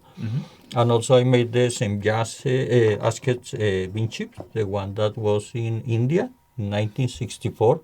Yes. And also the Asket chip that was taken in some photographs by Wendell Stevens recently, Yeah. when the With the stealth bomber. stealth bomber. Yeah. Yeah, that one. So there are different models. The Hasselblad, also the Backentod, I don't know how to say it. Yeah. And these ones, yeah. So different models that are in plastic. This is some kind of collections, very a small collection of those models, but I made them. Yeah. And you need the print. You need like basically the printer, the 3D printer, the computer program, and the material. Yeah. What is the name? The plastic. It's the silicone, and the material to cast the models. Yeah, and you made a mold of it so you can pour it. Yeah. Yeah. And because How I made many this did you model, make? I know it's very difficult to do a model Yeah. just to fake the photos. It's so Yeah. complicated. Yeah. And I use the technology to Yeah. use in 3D. I can Yeah. imagine just Billy Meier just doing a 3D model with a computer program didn't exist. Yeah. Or doing that. Yeah. Some Yeah, people yeah, said yeah. it's a trash can. Yeah, that Or looks like a lot of three-dimensional work. printer. Yeah, a lot of work, and using the trash, the top of a food container. It's very curious that after these photographs just were released, suddenly in the market, a lot of parts were very similar to this one. I'm not sure if somebody did it on purpose or Yeah. what was first, but it gave the impression or to show, Billy used these little household items Yeah. to make the models. Okay, Yeah. but it has to be very big house. Yeah, it has to be very big household. One of 3.5 meters. So Yeah. imagine a 7 Yeah. meters Yeah. food container lid. Yeah. 7 meters. Is And absurd. I can say additionally that Francisco need like a year to make these models. He was working like a year. Yeah, Could you it's imagine? a long Yeah. process. Yeah, It was It's- a it's long process very discovering first the materials because complicated. not all the Yeah. materials work. Yeah. After the painting, the polish was, he took like a month because I remember the first model of this one was really rocky, like wasn't in that way to Yeah, it smooth takes it. time. Oh, he took, I don't know how many, but I think just in one model, I think he took like a year. Yeah, Yeah. but eventually anybody can do a very nice model, very similar to this one, but not as big as the real one. Yeah, So we know yeah. the size because Yeah. of the reflection and other methods to Yeah. know what Yeah, is that there. would be very expensive to build a model of that size. Yeah, even for I mean, Francisco very was- expensive was because you need to expensive. make it full size. And at that time, you know, Yeah, there were yeah, no it's 3D impossible. printers at that time, you Or know. computer programs. computer, to do- yeah. Or Yeah. big Yeah, images, so- satellite images Yeah, to see yeah. the place. Yeah. Yeah. Yeah. And there's no room big enough to store like a 7-meter object. Oh. And make So- it fly, capable Yeah, to fly. and float And transfer in the air, a tree yeah. from the future and show it Levitate, here. yeah. So it's a little bit complicated, right? Yeah, It's not from Earth. Yeah, Yeah, I know. yeah. It's not some technology that Yeah, is you very have special. to. Yeah, you have to realize with the time. Yeah, and that it's not could be fake. Earth-made either, you know. It's it's not like No. secret project of Switzerland or so, you know. Let's land in Hinterschmidrüti. Yeah, for sure. Did you make? How many did you make? But this is a very Small special collection, only 40 of each one of them. 40. Right now I have 5, but my goal is to make 40. Okay. No, it's not. So there's Okay. 5 of each one of them. So Yeah. these are the first one. So I Yeah. will be making no more than 40. So So maybe some people can buy it later on. yeah, they can buy. Yeah. There are some Yeah. numbers here. Oh, to no, see don't this. say that. Because it's gonna take the rest of their life. Yeah, With no yeah. family at all. No more. Yeah. That's Yeah. the difficult part Yeah. to be working on So that because you have we to will spend some see. time Yeah, with your yeah, Family, yeah. no, partner. Yeah, it's we have to be really very yeah, I patient with noticed him too, when he yeah. was doing, because all the time was working in that, on that. We wanna walk, oh no, I'm busy. We wanna walk, oh no, I'm busy all the time. You can imagine that a lot of time You- that it has to yeah. be spent on this. Yeah, so- you have to see what you really focus on. Otherwise, you Yeah. have 10 projects and don't get anything Yeah, done. but you know? have Yeah. an excellent wife Yeah, that have the it's- patience to allow you to do that. Yeah, Yeah. no, believe me, that's true. That's, Yeah. it's a Yeah, she, and, she shared my passion about that. Yeah. She's very Solidary. solidary. Yeah, but- yeah, that's great. In the beginning, you said you were more like watching it or so, you know, like a bystander, you know. But Yeah. but that changed a little. But was there kind of, you know, maybe tension that he's going a little crazy, because you were maybe probably enthusiastic about it, you know. Yeah. And then how did you think about that or feel about that when he was kind of discovering it? Because you were in 91, you said, or 92 or so. yeah, you yeah. It's a long got story into about it. that. I- So Tell that the was truth. Yeah, I think that Billy Meier has two parts. One is the phenomenon Yeah. about the ovnis, about the UFOs, about the machines, the flying machine. And the other part of Billy Meier is the spiritual teachings. Maybe when I saw Francisco with all the passion about the phenomenon, the technology, all the technology, in fact, I didn't really pay too much attention to it because, yeah, I am not engineer. I really like it. I understand a lot, but I am not really interested in that. But with the time when I saw him one day about talking about the globe of the truth, I said, oh, that's grabbed my attention, the globe of the truth. And I started reading some of the globe of truth. I said, oh. Goblet of the Truth. Goblet of the Truth, yeah. Sorry, my English is not the best. Yeah, the Goblet of the Truth. Oh, something grabbed my attention because I saw the other part of Billy Meier, that is the spiritual teachings. That's really grabbed my attention. And that's the most important part of the case, yes. Yeah, that's what. This is for my curiosity, but it's not the real, the most important part. Yeah, It's then more in that important the moment, I spiritual teaching, really yeah. saw the work that Billy was doing for us, like Yeah. the intention of the message. Then I Yeah. started to get involved a little bit more.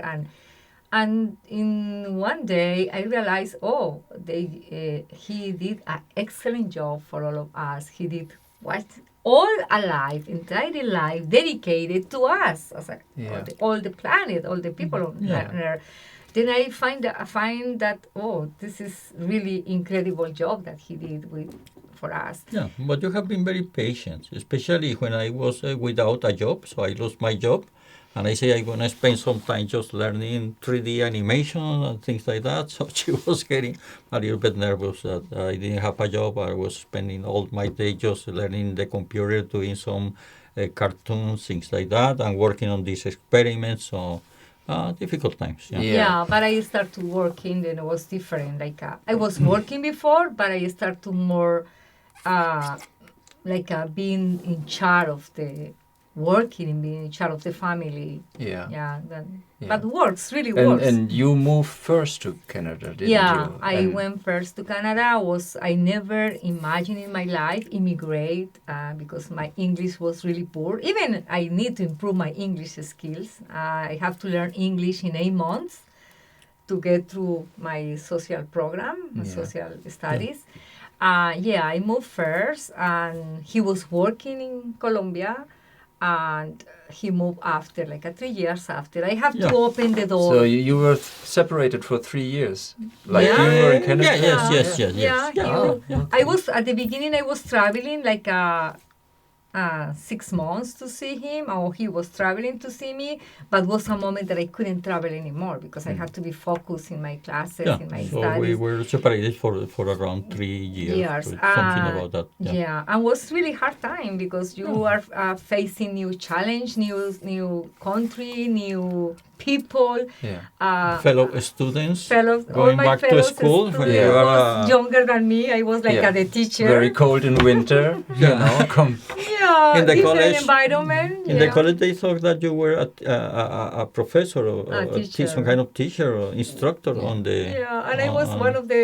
I really enjoyed that part of my life because I was getting in touch with the young people, and I become friend of them. They really respect me, even I was older than them. I really get empathy. I got empathy for all of them. How youth is facing life now.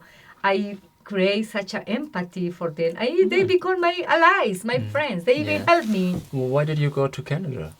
I went as an international student. I applied for visa for international.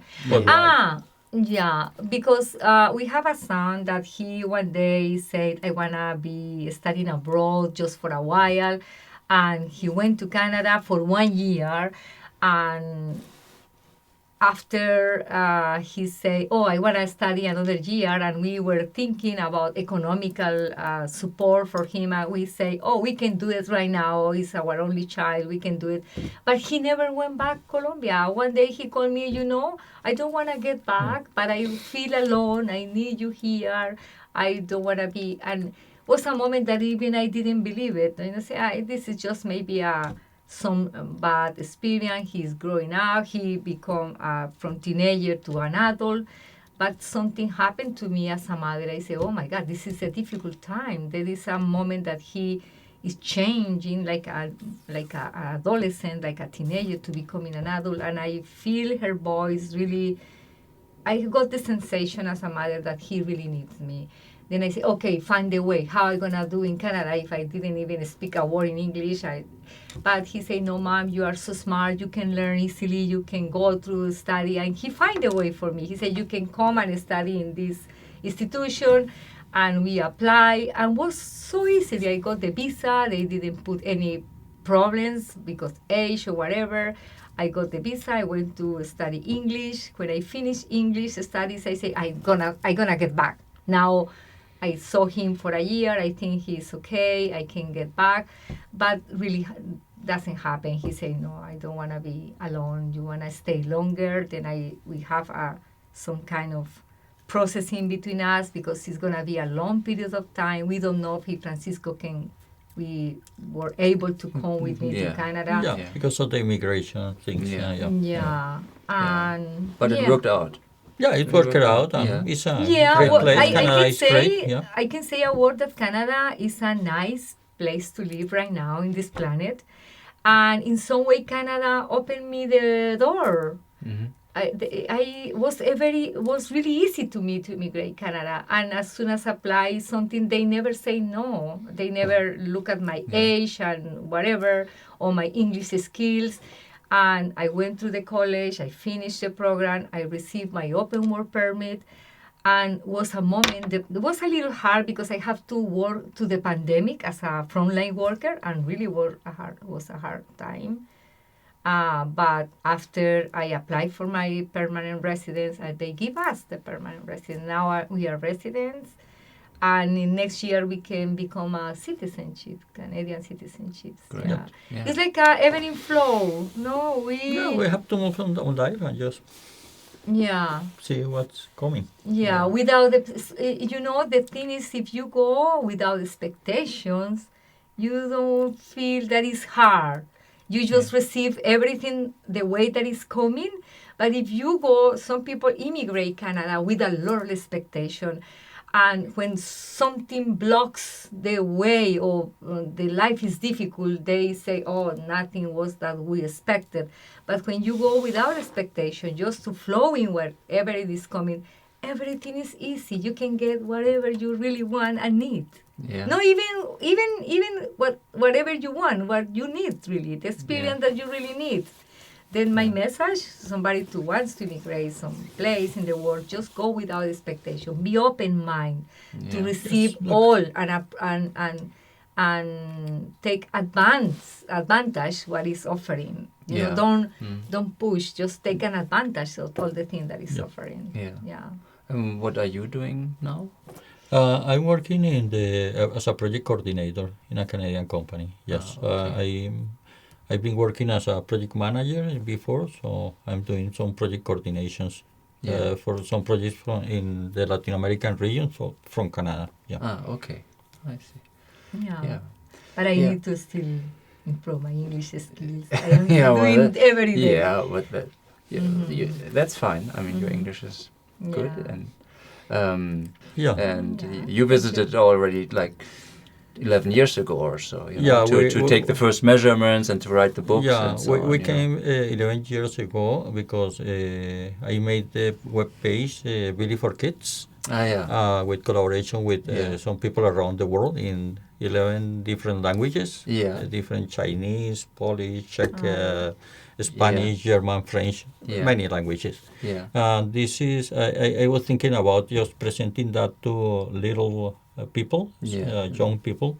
So I created that web page, and I found even in our family, our son, our nephew, they were asking questions. So we say, let's go to meet Billy just to talk with him, and if it's possible, we can interview him. So we decided to request questions from different kids around the world. So you want to ask something, just send us the question. So we came with a few questions, and we made an interview to Billy, answering the question for the kids. Kids. And that's the reason that we came 11 years ago.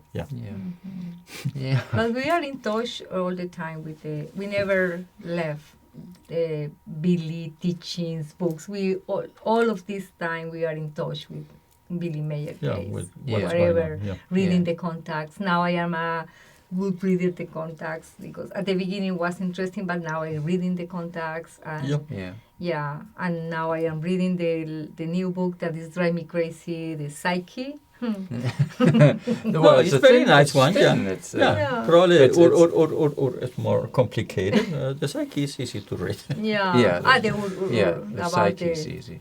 7 levels of universe and 7 dimensions and 7 That's bells of the universe, but it's really difficult fascinating. to understand, but it's fascinating. I'm learning a lot. In some way, when you start to reading, you don't comprehend, but after the second reading, the mind start to opening, and you can, I don't know how to explain, but it's not just about the reading. You can feel the sensation, and you understand what they are talking about. I also noticed that there's lots of misconceptions, but because with these bells, for example, that's not exactly as it is, you know. Uh-huh. And Billy didn't write that. That's what Guido wrote, you know. So and everybody talks about it, and Oh, interesting. it's not entirely correct, you know. So How it's can you get the correct? it's like well, I explain it like if you have a bucket, you know, and you fill it with water. Now this bucket would be the size of the universe, you know. Then the water has no function now. It's just that you know that the water's in there. Now you pour your like yellow color into it, and this yellow color fills the whole bucket in the water, you know. So there's little yellow parts floating in the water, you know. Now, if you imagine that would be one dimension, it's occupying this bucket. Space. It fills it, yes. That's me. And now that would be like our dimension. Now the Plejaren, they are not coming from the Pleiades. It's just the direction where they're located. So on the Pleiades, you cannot exist, you know. But it's just to give us a reference in our dimension where they're located. And they're located in another dimension. So sometimes it's described as a different space-time continuum, but that's not really correct either. It's really a different dimension, but it is in the same space. Like if you would pour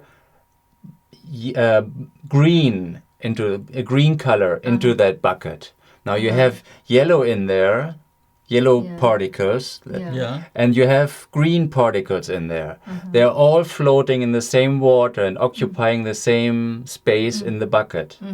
Yet imagine that if you are a yellow particle and you cannot see the green particle, and if you're a green particle, you cannot see the yellow particle.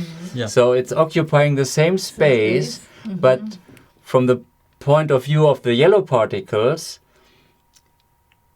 it's in the same space as the green one, but they cannot see the green one, and the green cannot see the yellow. And that are the different dimensions within the same space. But how they came from the green to the yellow? Because they were visitors. Yes, they come through these stargates, which some of them exist naturally, and some are artificially made. Like a wormhole or something like that? Or It's some not a technological wormhole. device, It's really like a gate you go through.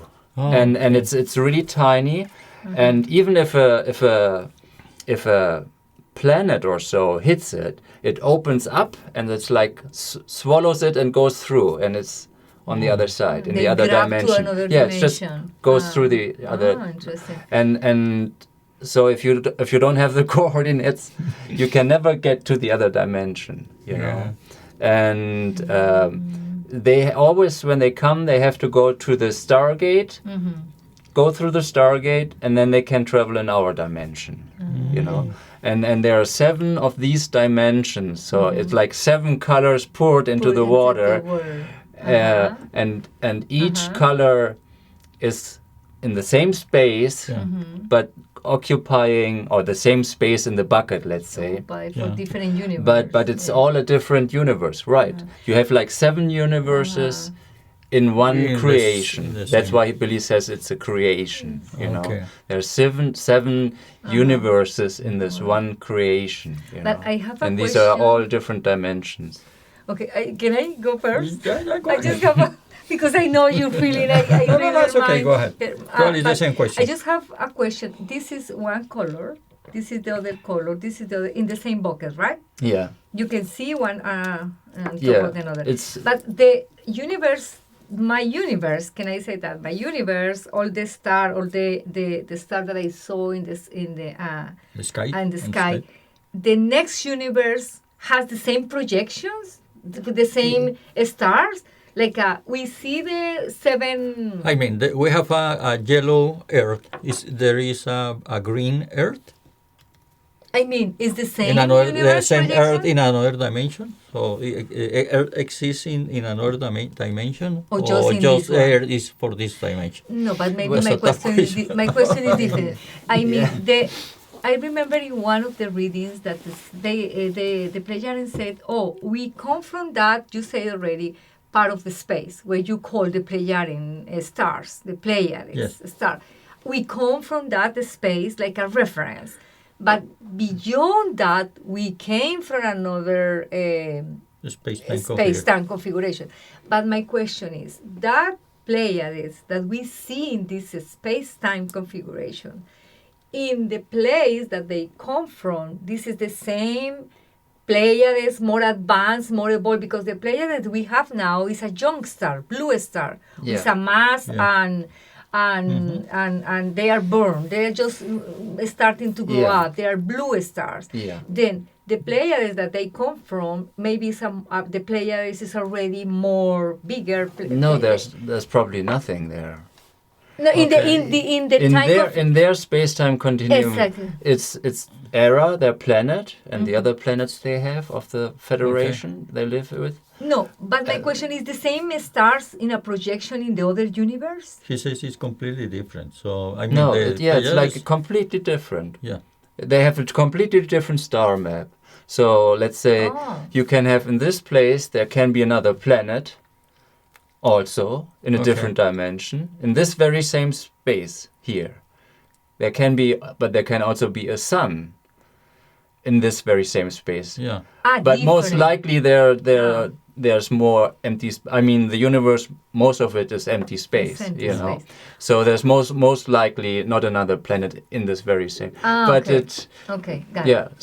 So you It's completely totally different star maps, right? And then in one dimension there can be more planets, and then in the other one could be a little less. You know, but in general it's like there are galaxies. There are stars. These principles are all the same in all 7 dimensions. They are at the same level of evolution. I mean, I can go to a city and find a neighborhood that which probably is not a good one, but a neighborhood that I like it. So it's a different level, so they can choose that one? I don't know. I haven't asked that. That's an interesting question, if there are also different levels in the different dimensions. But I guess it's... Because they're more advanced. I'm not sure if their dimension is for people that are a higher level. But I'm not sure. Yeah, but they are. I mean, Ta said they had war until 52,000 years ago. You know, and then there was this incident with these spheres flying around all the planets of the Federation. You know. Okay. And then this change came within them, you know, and it was a struggle that took like 1,200 years, you know, until they established a peaceful... Then evolution is the same. And then really evolved, and they really evolved after that. Evolution is the same in the different levels, the different dimensions. Evolution will be the same. Yeah, I think it will be in some region, or there will be areas where people are more evolved, and other areas, other galaxies, where they are less evolved, or the same in the same galaxy, and there's kind of a struggle, and I think this concept of Star Wars is really, that's a universal, pretty precise universal concept. That there's this struggle between civilizations. We like a lot. And because it's a remembering. Yeah, except that the creatures are not looking so funny, but... but according to all the creatures that Billy described, maybe the Star Wars are really similar. Yeah, because he described a lot of the different things. Yeah, basically, Pleiadians are humans. The Syrians, people from Sirius region are humans. And most of them are humans. A lot, a lot. But a lot of humans because that's true that there are some have but there are others that are different. Other bodies, different evolutions. Like a fish like a reptiles then I say this they're is not different kinds of shapes. That's true. There are these 7 or 18 categories. Then Star Wars is quite similar to that. But they're like slimy monsters or so. You know, sometimes that's Jabba the Hutt. You know, that's pretty silly. But it's okay. It's for children. That's okay. Yeah, but the children will be very relieved when they see an ET in the future, because they have seen a lot of monsters monsters in the movies, Yeah. and I see a normal guy Yeah, coming, yeah. I say, oh, this is an ET, this is Yeah. just a guy like me. Yeah. So they will be less scared if Yeah. they see a reality. Yeah, and then and it just made the story Yeah. more fun, of course. Yeah. You know, It was, But sometimes I wonder why people is afraid of knowing a different species. We share in our planet a lot of different species. Yeah. Yeah. See, A lion is Yeah. different than us. Yeah. An elephant is, Like you Yeah. know. an octopus. Yeah, it's amazing. It's It's an amazing enormous, species. totally an alien Yeah. creature. Yeah. and they're pretty smart. Yeah, and Yeah. they're pretty smart. And Yeah. dolphins are pretty smart. And even Dolphins, yes. elephant, they're high evolved. Then I Yeah. say, why the people is afraid of Yeah. meeting different species? We share with a planet with 100 Because of them. we are not used to them. No. Yeah, but we are used to see animals around. I don't call them animal like a species, different Yeah. species Yeah, than us. but They can- I see a lion. I am very scared about a lion. Yeah, big I see teeth, a yeah. little lion. So No, I don't know what I'm gonna. I am more scared that I don't see, like a virus. I am more scared. Oh, yeah, that's another kind of. I think a virus is more Yeah. scary than a Yeah. lion right now. Yeah. It's another species. Yeah. So also when he talks, recently he mentioned the Ziltona, you know, they are very small. They're like a meter up to 4 feet Oh yeah. tall, you know. That's the or one that small. came in the They have- light. The light ships, right? shape, The light ships, and How then was they support the player, but they always stay in the background. Okay. And How asked they him, he are, never how- had contact. They're, with them. but they're matter bodies, or is They it have just material energy, body. Yeah, material they're, bodies? they're actually human looking, you know, but Ah, they're they very look they're like a small, human. like Small like one. a child, you know. But they size have and- they look like some humans. Yeah, they look like humans. Ah, Yeah, and and they're just supporting the player, and they belong to the Federation.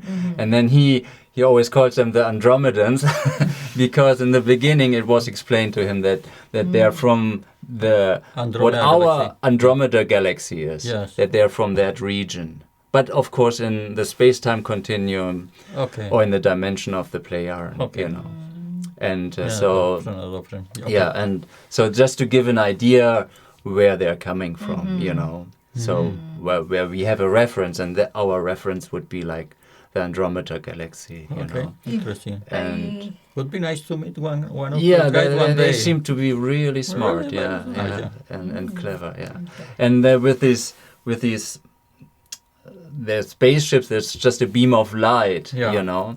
Then I said, well, at the edge, it looks like our lamps, you know. We have different lamps now, you know, but at that time, it looks like, you know, somebody took a lamp and just moved it at night, through space, and sideways, and then you have like this beam of light, and at the edges you have this looks like the lamp, you know. Yeah. Like a flash. And he light. said, yeah, and that are sometimes these things where that's weird, but he said that they they camouflage by imitating the light sources that is in the environment where they are.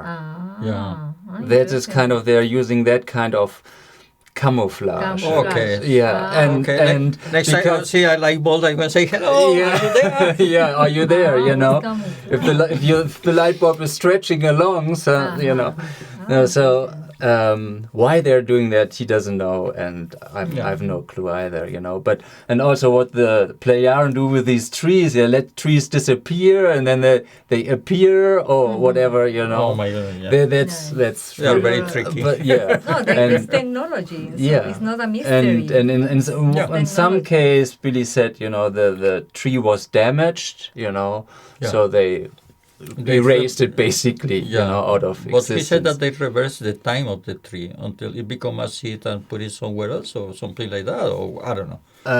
No, he What? didn't say that. I doubt it.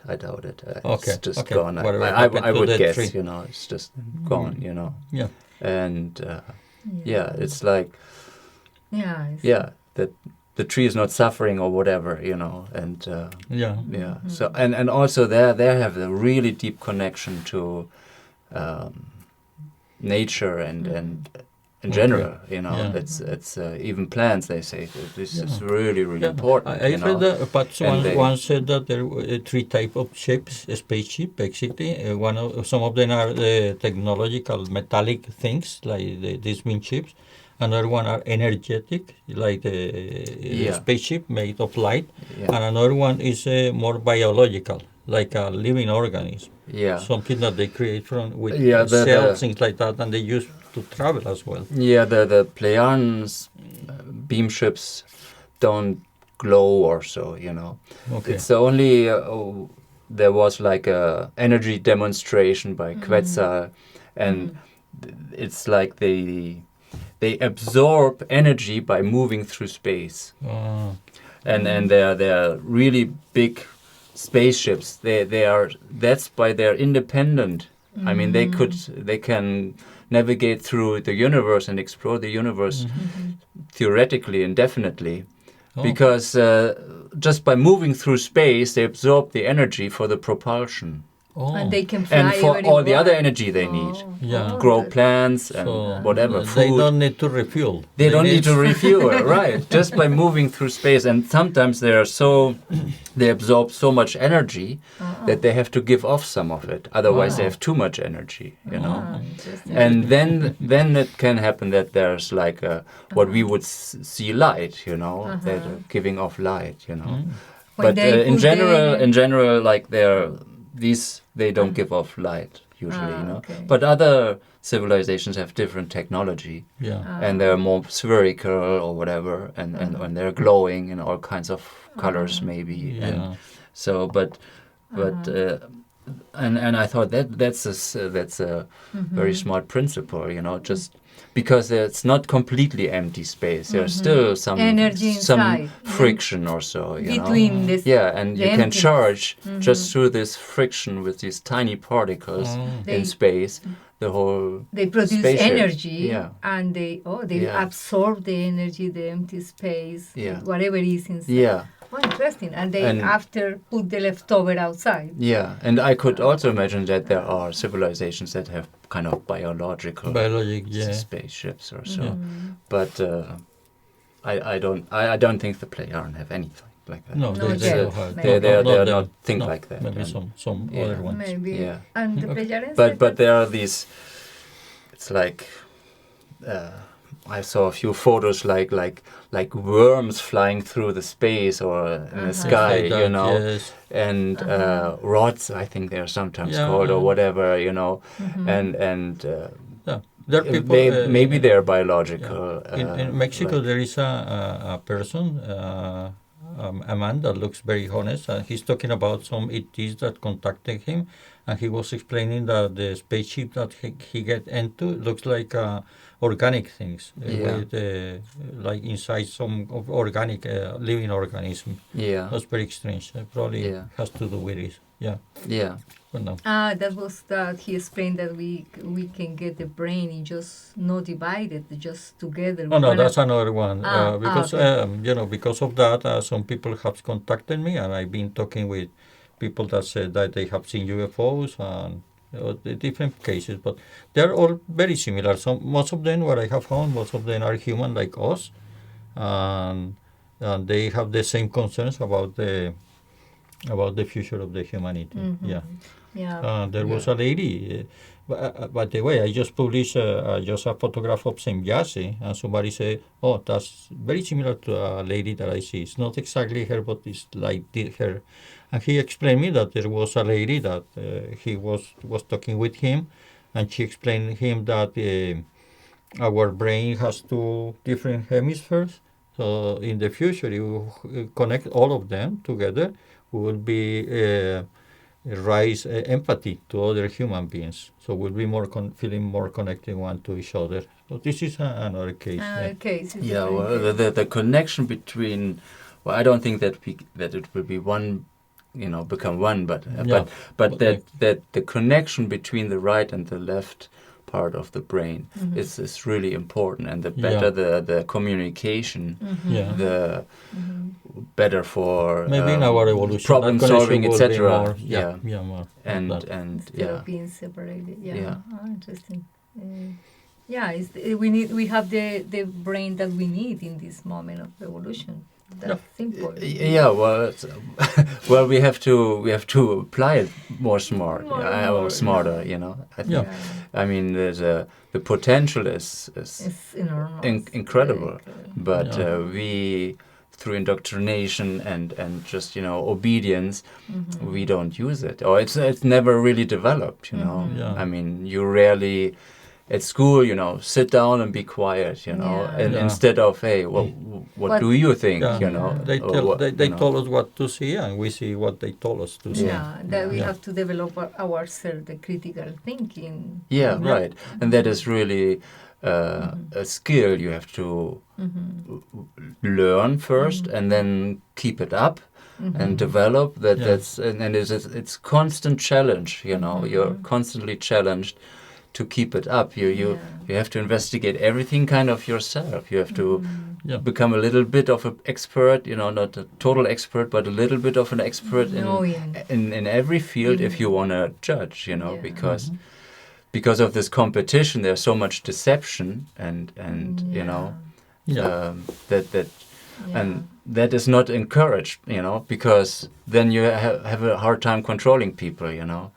and then so fear is Yeah. really It's the way to control. is It's the a way to control people. Yeah. Yeah, You have yeah. to be afraid of God Yeah, that's gonna yeah. punish you or whatever. Yeah. They have weapons of mass destruction, Yeah. Yeah. and then but, Yeah. So right now the people are talking about getting off the grid, so using solar panel are disconnected from the main network to be independent. Maybe we have to do that. Get yeah. off the grid, Yeah, so yeah. disconnected from the Yeah. mainstream media, what politicians are saying. Just be yourself, responsible for your own future. Yeah, live your life basically. Live your life. Live your own Live your life, own. and not live their life. Yeah. What they're telling Exactly. you, what to live and how to Yeah. live and Yeah. what to consume. Yeah, Yeah. that's something that we should do. Yeah, and I don't know if you have more time, but I would like to talk just a little bit about, you said yesterday, the other civilizations that are living on Earth underground. You want to talk about it? Well, in the Himalaya, Billy wrote that there are Uh-huh. people living Why under they are and not- they have this bluish skin. Blue Yeah. skin, And yeah. I think that's what the Shiva cult is coming from. That some of them were seen or even had kind of interaction, and that they were, Yeah. Why became. we That's don't, what Shiva came off. Yeah. I guess that's Yeah. I don't know, but they lived there. Yeah, and why we are not in contact with them? What is the explanation about it? Because we are so primitive. that's always hard to say what their mentality is. Maybe I mean. I guess they just think they're so dumb at the surface, let's get away somewhere, Yeah. But maybe they cannot leave the planet, or they like the planet here, or they haven't found anything better. And they consider So, we are too so we go in the primitive, so they don't underground, want to. so that's where we can live our Yeah. life, and we are not disturbed by. But one day I think humans can go there with technology or whatever. What is going to happen? Because that's the next step. They knowing them, they want to, I don't know, just I Well, imagine. Yeah, I guess that they all kind of technology is pursued. There, for example, there's footage from STS-48, I think, as space shuttle in the 90s, and you see like an object in the upper atmosphere or in lower orbit of space, and then there's it shoots away almost in a right angle, and then just a split second there's like a beam coming from the Earth, from below, from the surface of the Earth. You can, like it was targeted or so, Yeah.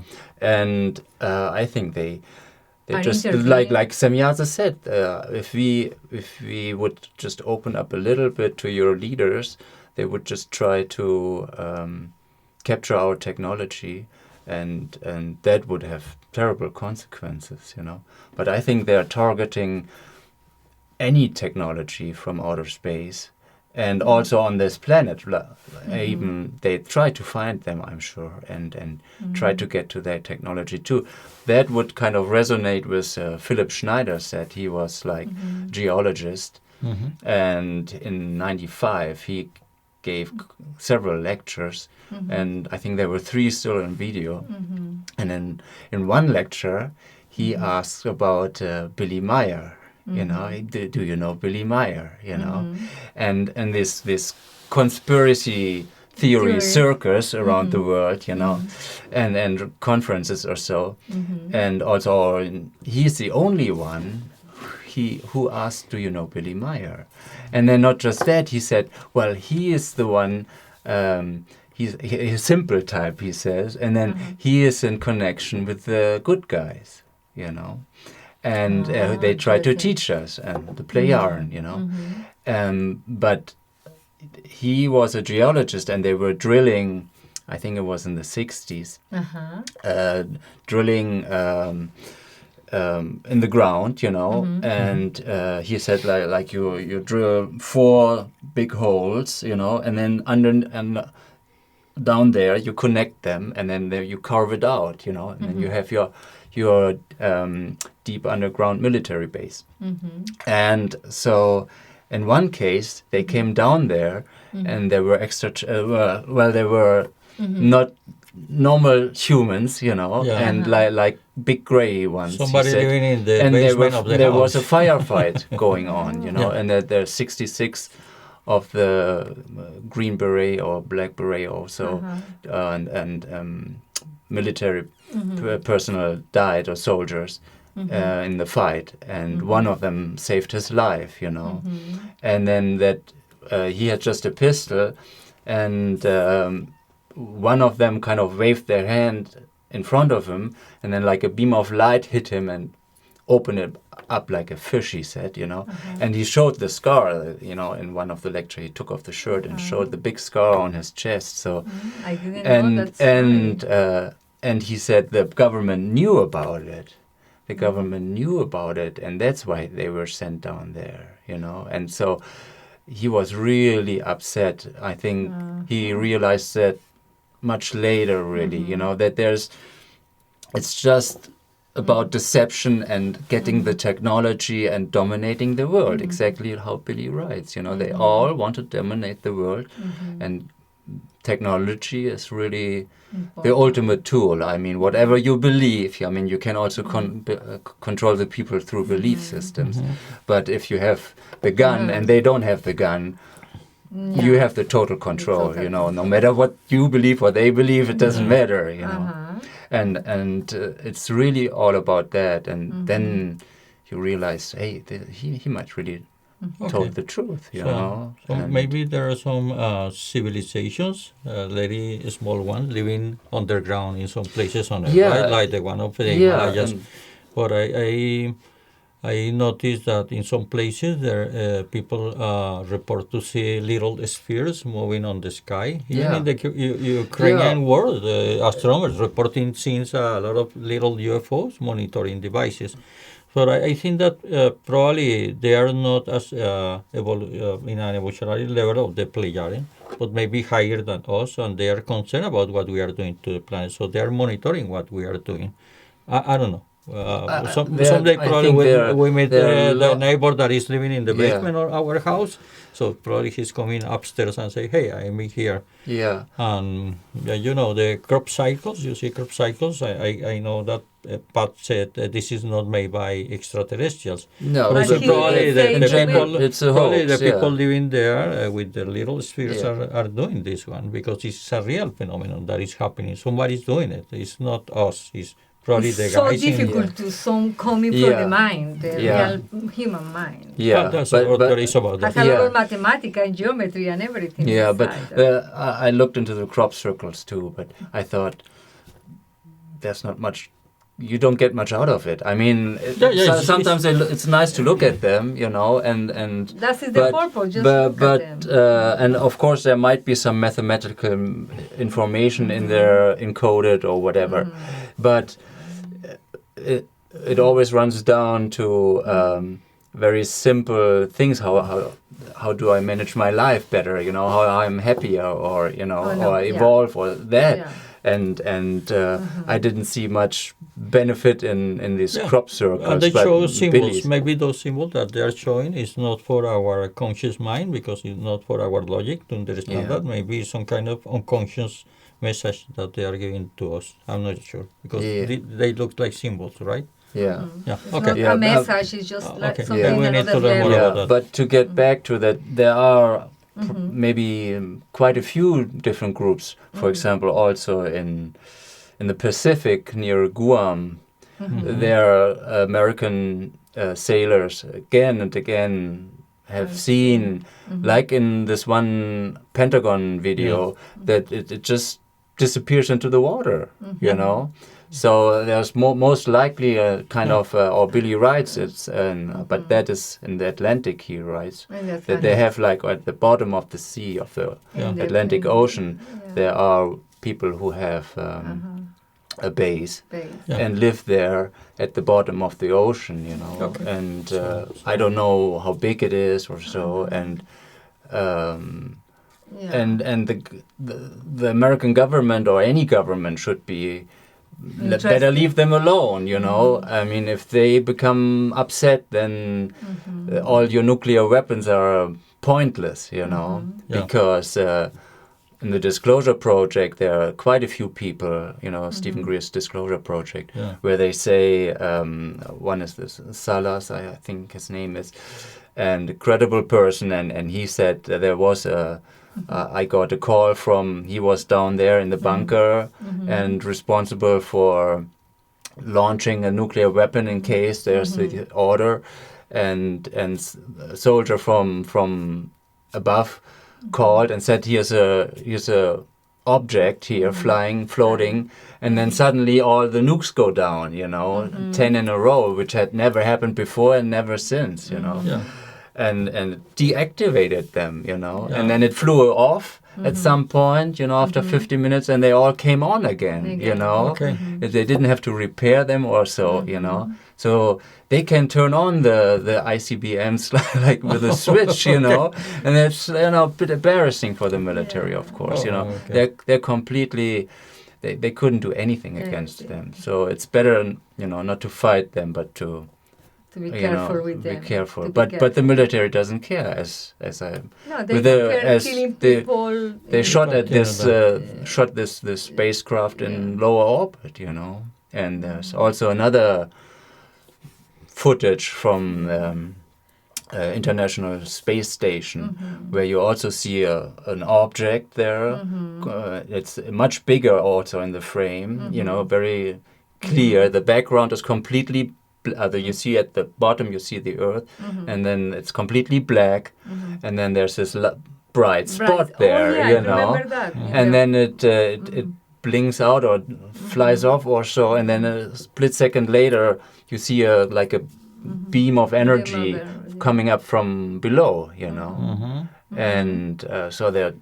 2 times I've seen that already. So it's really like Semyada says, they're targeting the technology, and they're like, you were so sad about this. Maybe it was more than just a novel, that they killed that extraterrestrial just to get the knowledge about, you know, how they are inside, you know, instead of, you know, try to keep him alive, slice him up and, you know, see how what it looks inside, you know, very primitive. And could be but was a novel, but you're right. It could be maybe based on real facts. And there's another person from the Disclosure Project. He said once there was a situation where he was on a base and another soldier came in and said, we just shot an alien. And he said, what? You shot an alien? You know? No. But I mean, instead of saying, hey, let's not start a war with, you know, another civilization, you know? No. Instead of capturing him, they shot him, you know? Oh. I mean, this shows how crazy they are in the military, you know? Okay, so They It's just were- because it was on the base, well, then capture him, yeah. They just killed And him. and if it gets away, then he was lucky, Instead of saying, but "Hello, they haven't welcome started to a Earth," war. just shot it. Oh Yeah, my goodness. yeah. Yeah. So they don't stop They at were anything. really They in don't a- stop in at a- anything. How say turbulence waters living on Earth. Yeah, it is. Because, It's much more turbulent than the people know, Yeah. and it's better to, if, we can live in the same space, Don't we are mess not with even them. aware of them, so, and if they Let want to them- be let left them be. alone, Let them they want be. to be left alone. They know how warrior-like we Okay. are, Okay, it's like somebody living in our house, living in the basement. Yeah. So we cannot make a lot of noise on the basement because Yeah. they will be very upset Yeah, that they we're will be making upset. noise, Yeah. doing something Yeah, very dangerous for yeah, For- And- maybe fire up, yeah. making a fire on the house, something like that. Yeah.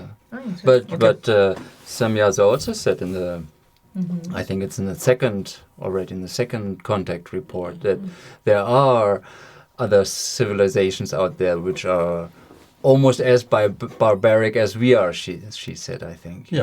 So Yeah, it should be. when we have to be careful, So it's not. Let's say if the military Just is military. cautionary, sure.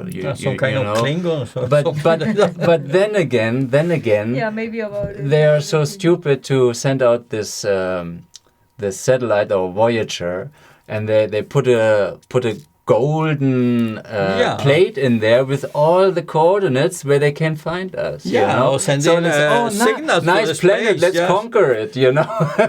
and or putting the Tarzan radio was telescope, stupid. just sending Yeah. signals saying we are here. So Yeah. shut Come. up, don't say that. Yeah, But yeah, Very dangerous. But Yeah. that is a really, really scary yeah. situation. But Taz said Yeah. that was really dumb. Yeah, They shouldn't have done that. Yeah.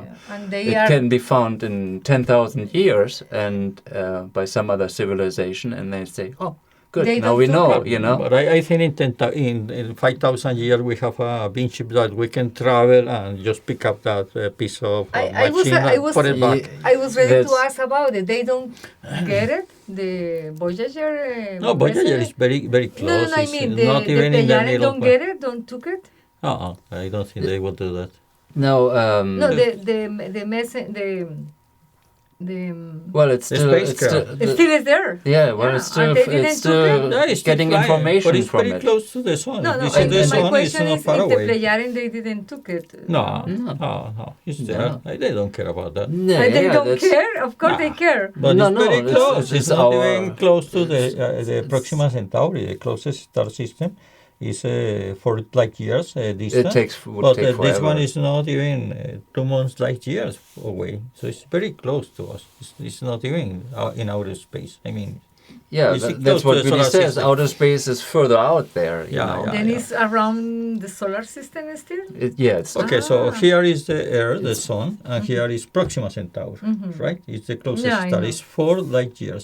So that spacecraft that is far away is very close to the Sun. yeah, very It's close. not even in the or beyond the Oort cloud, so Yeah. it's close. Yeah, Ah. Oort cloud is still. I don't far care away. about that. I'm not as care about that because we can have a spaceship later and just pick it up, put it in a Then museum. it's more.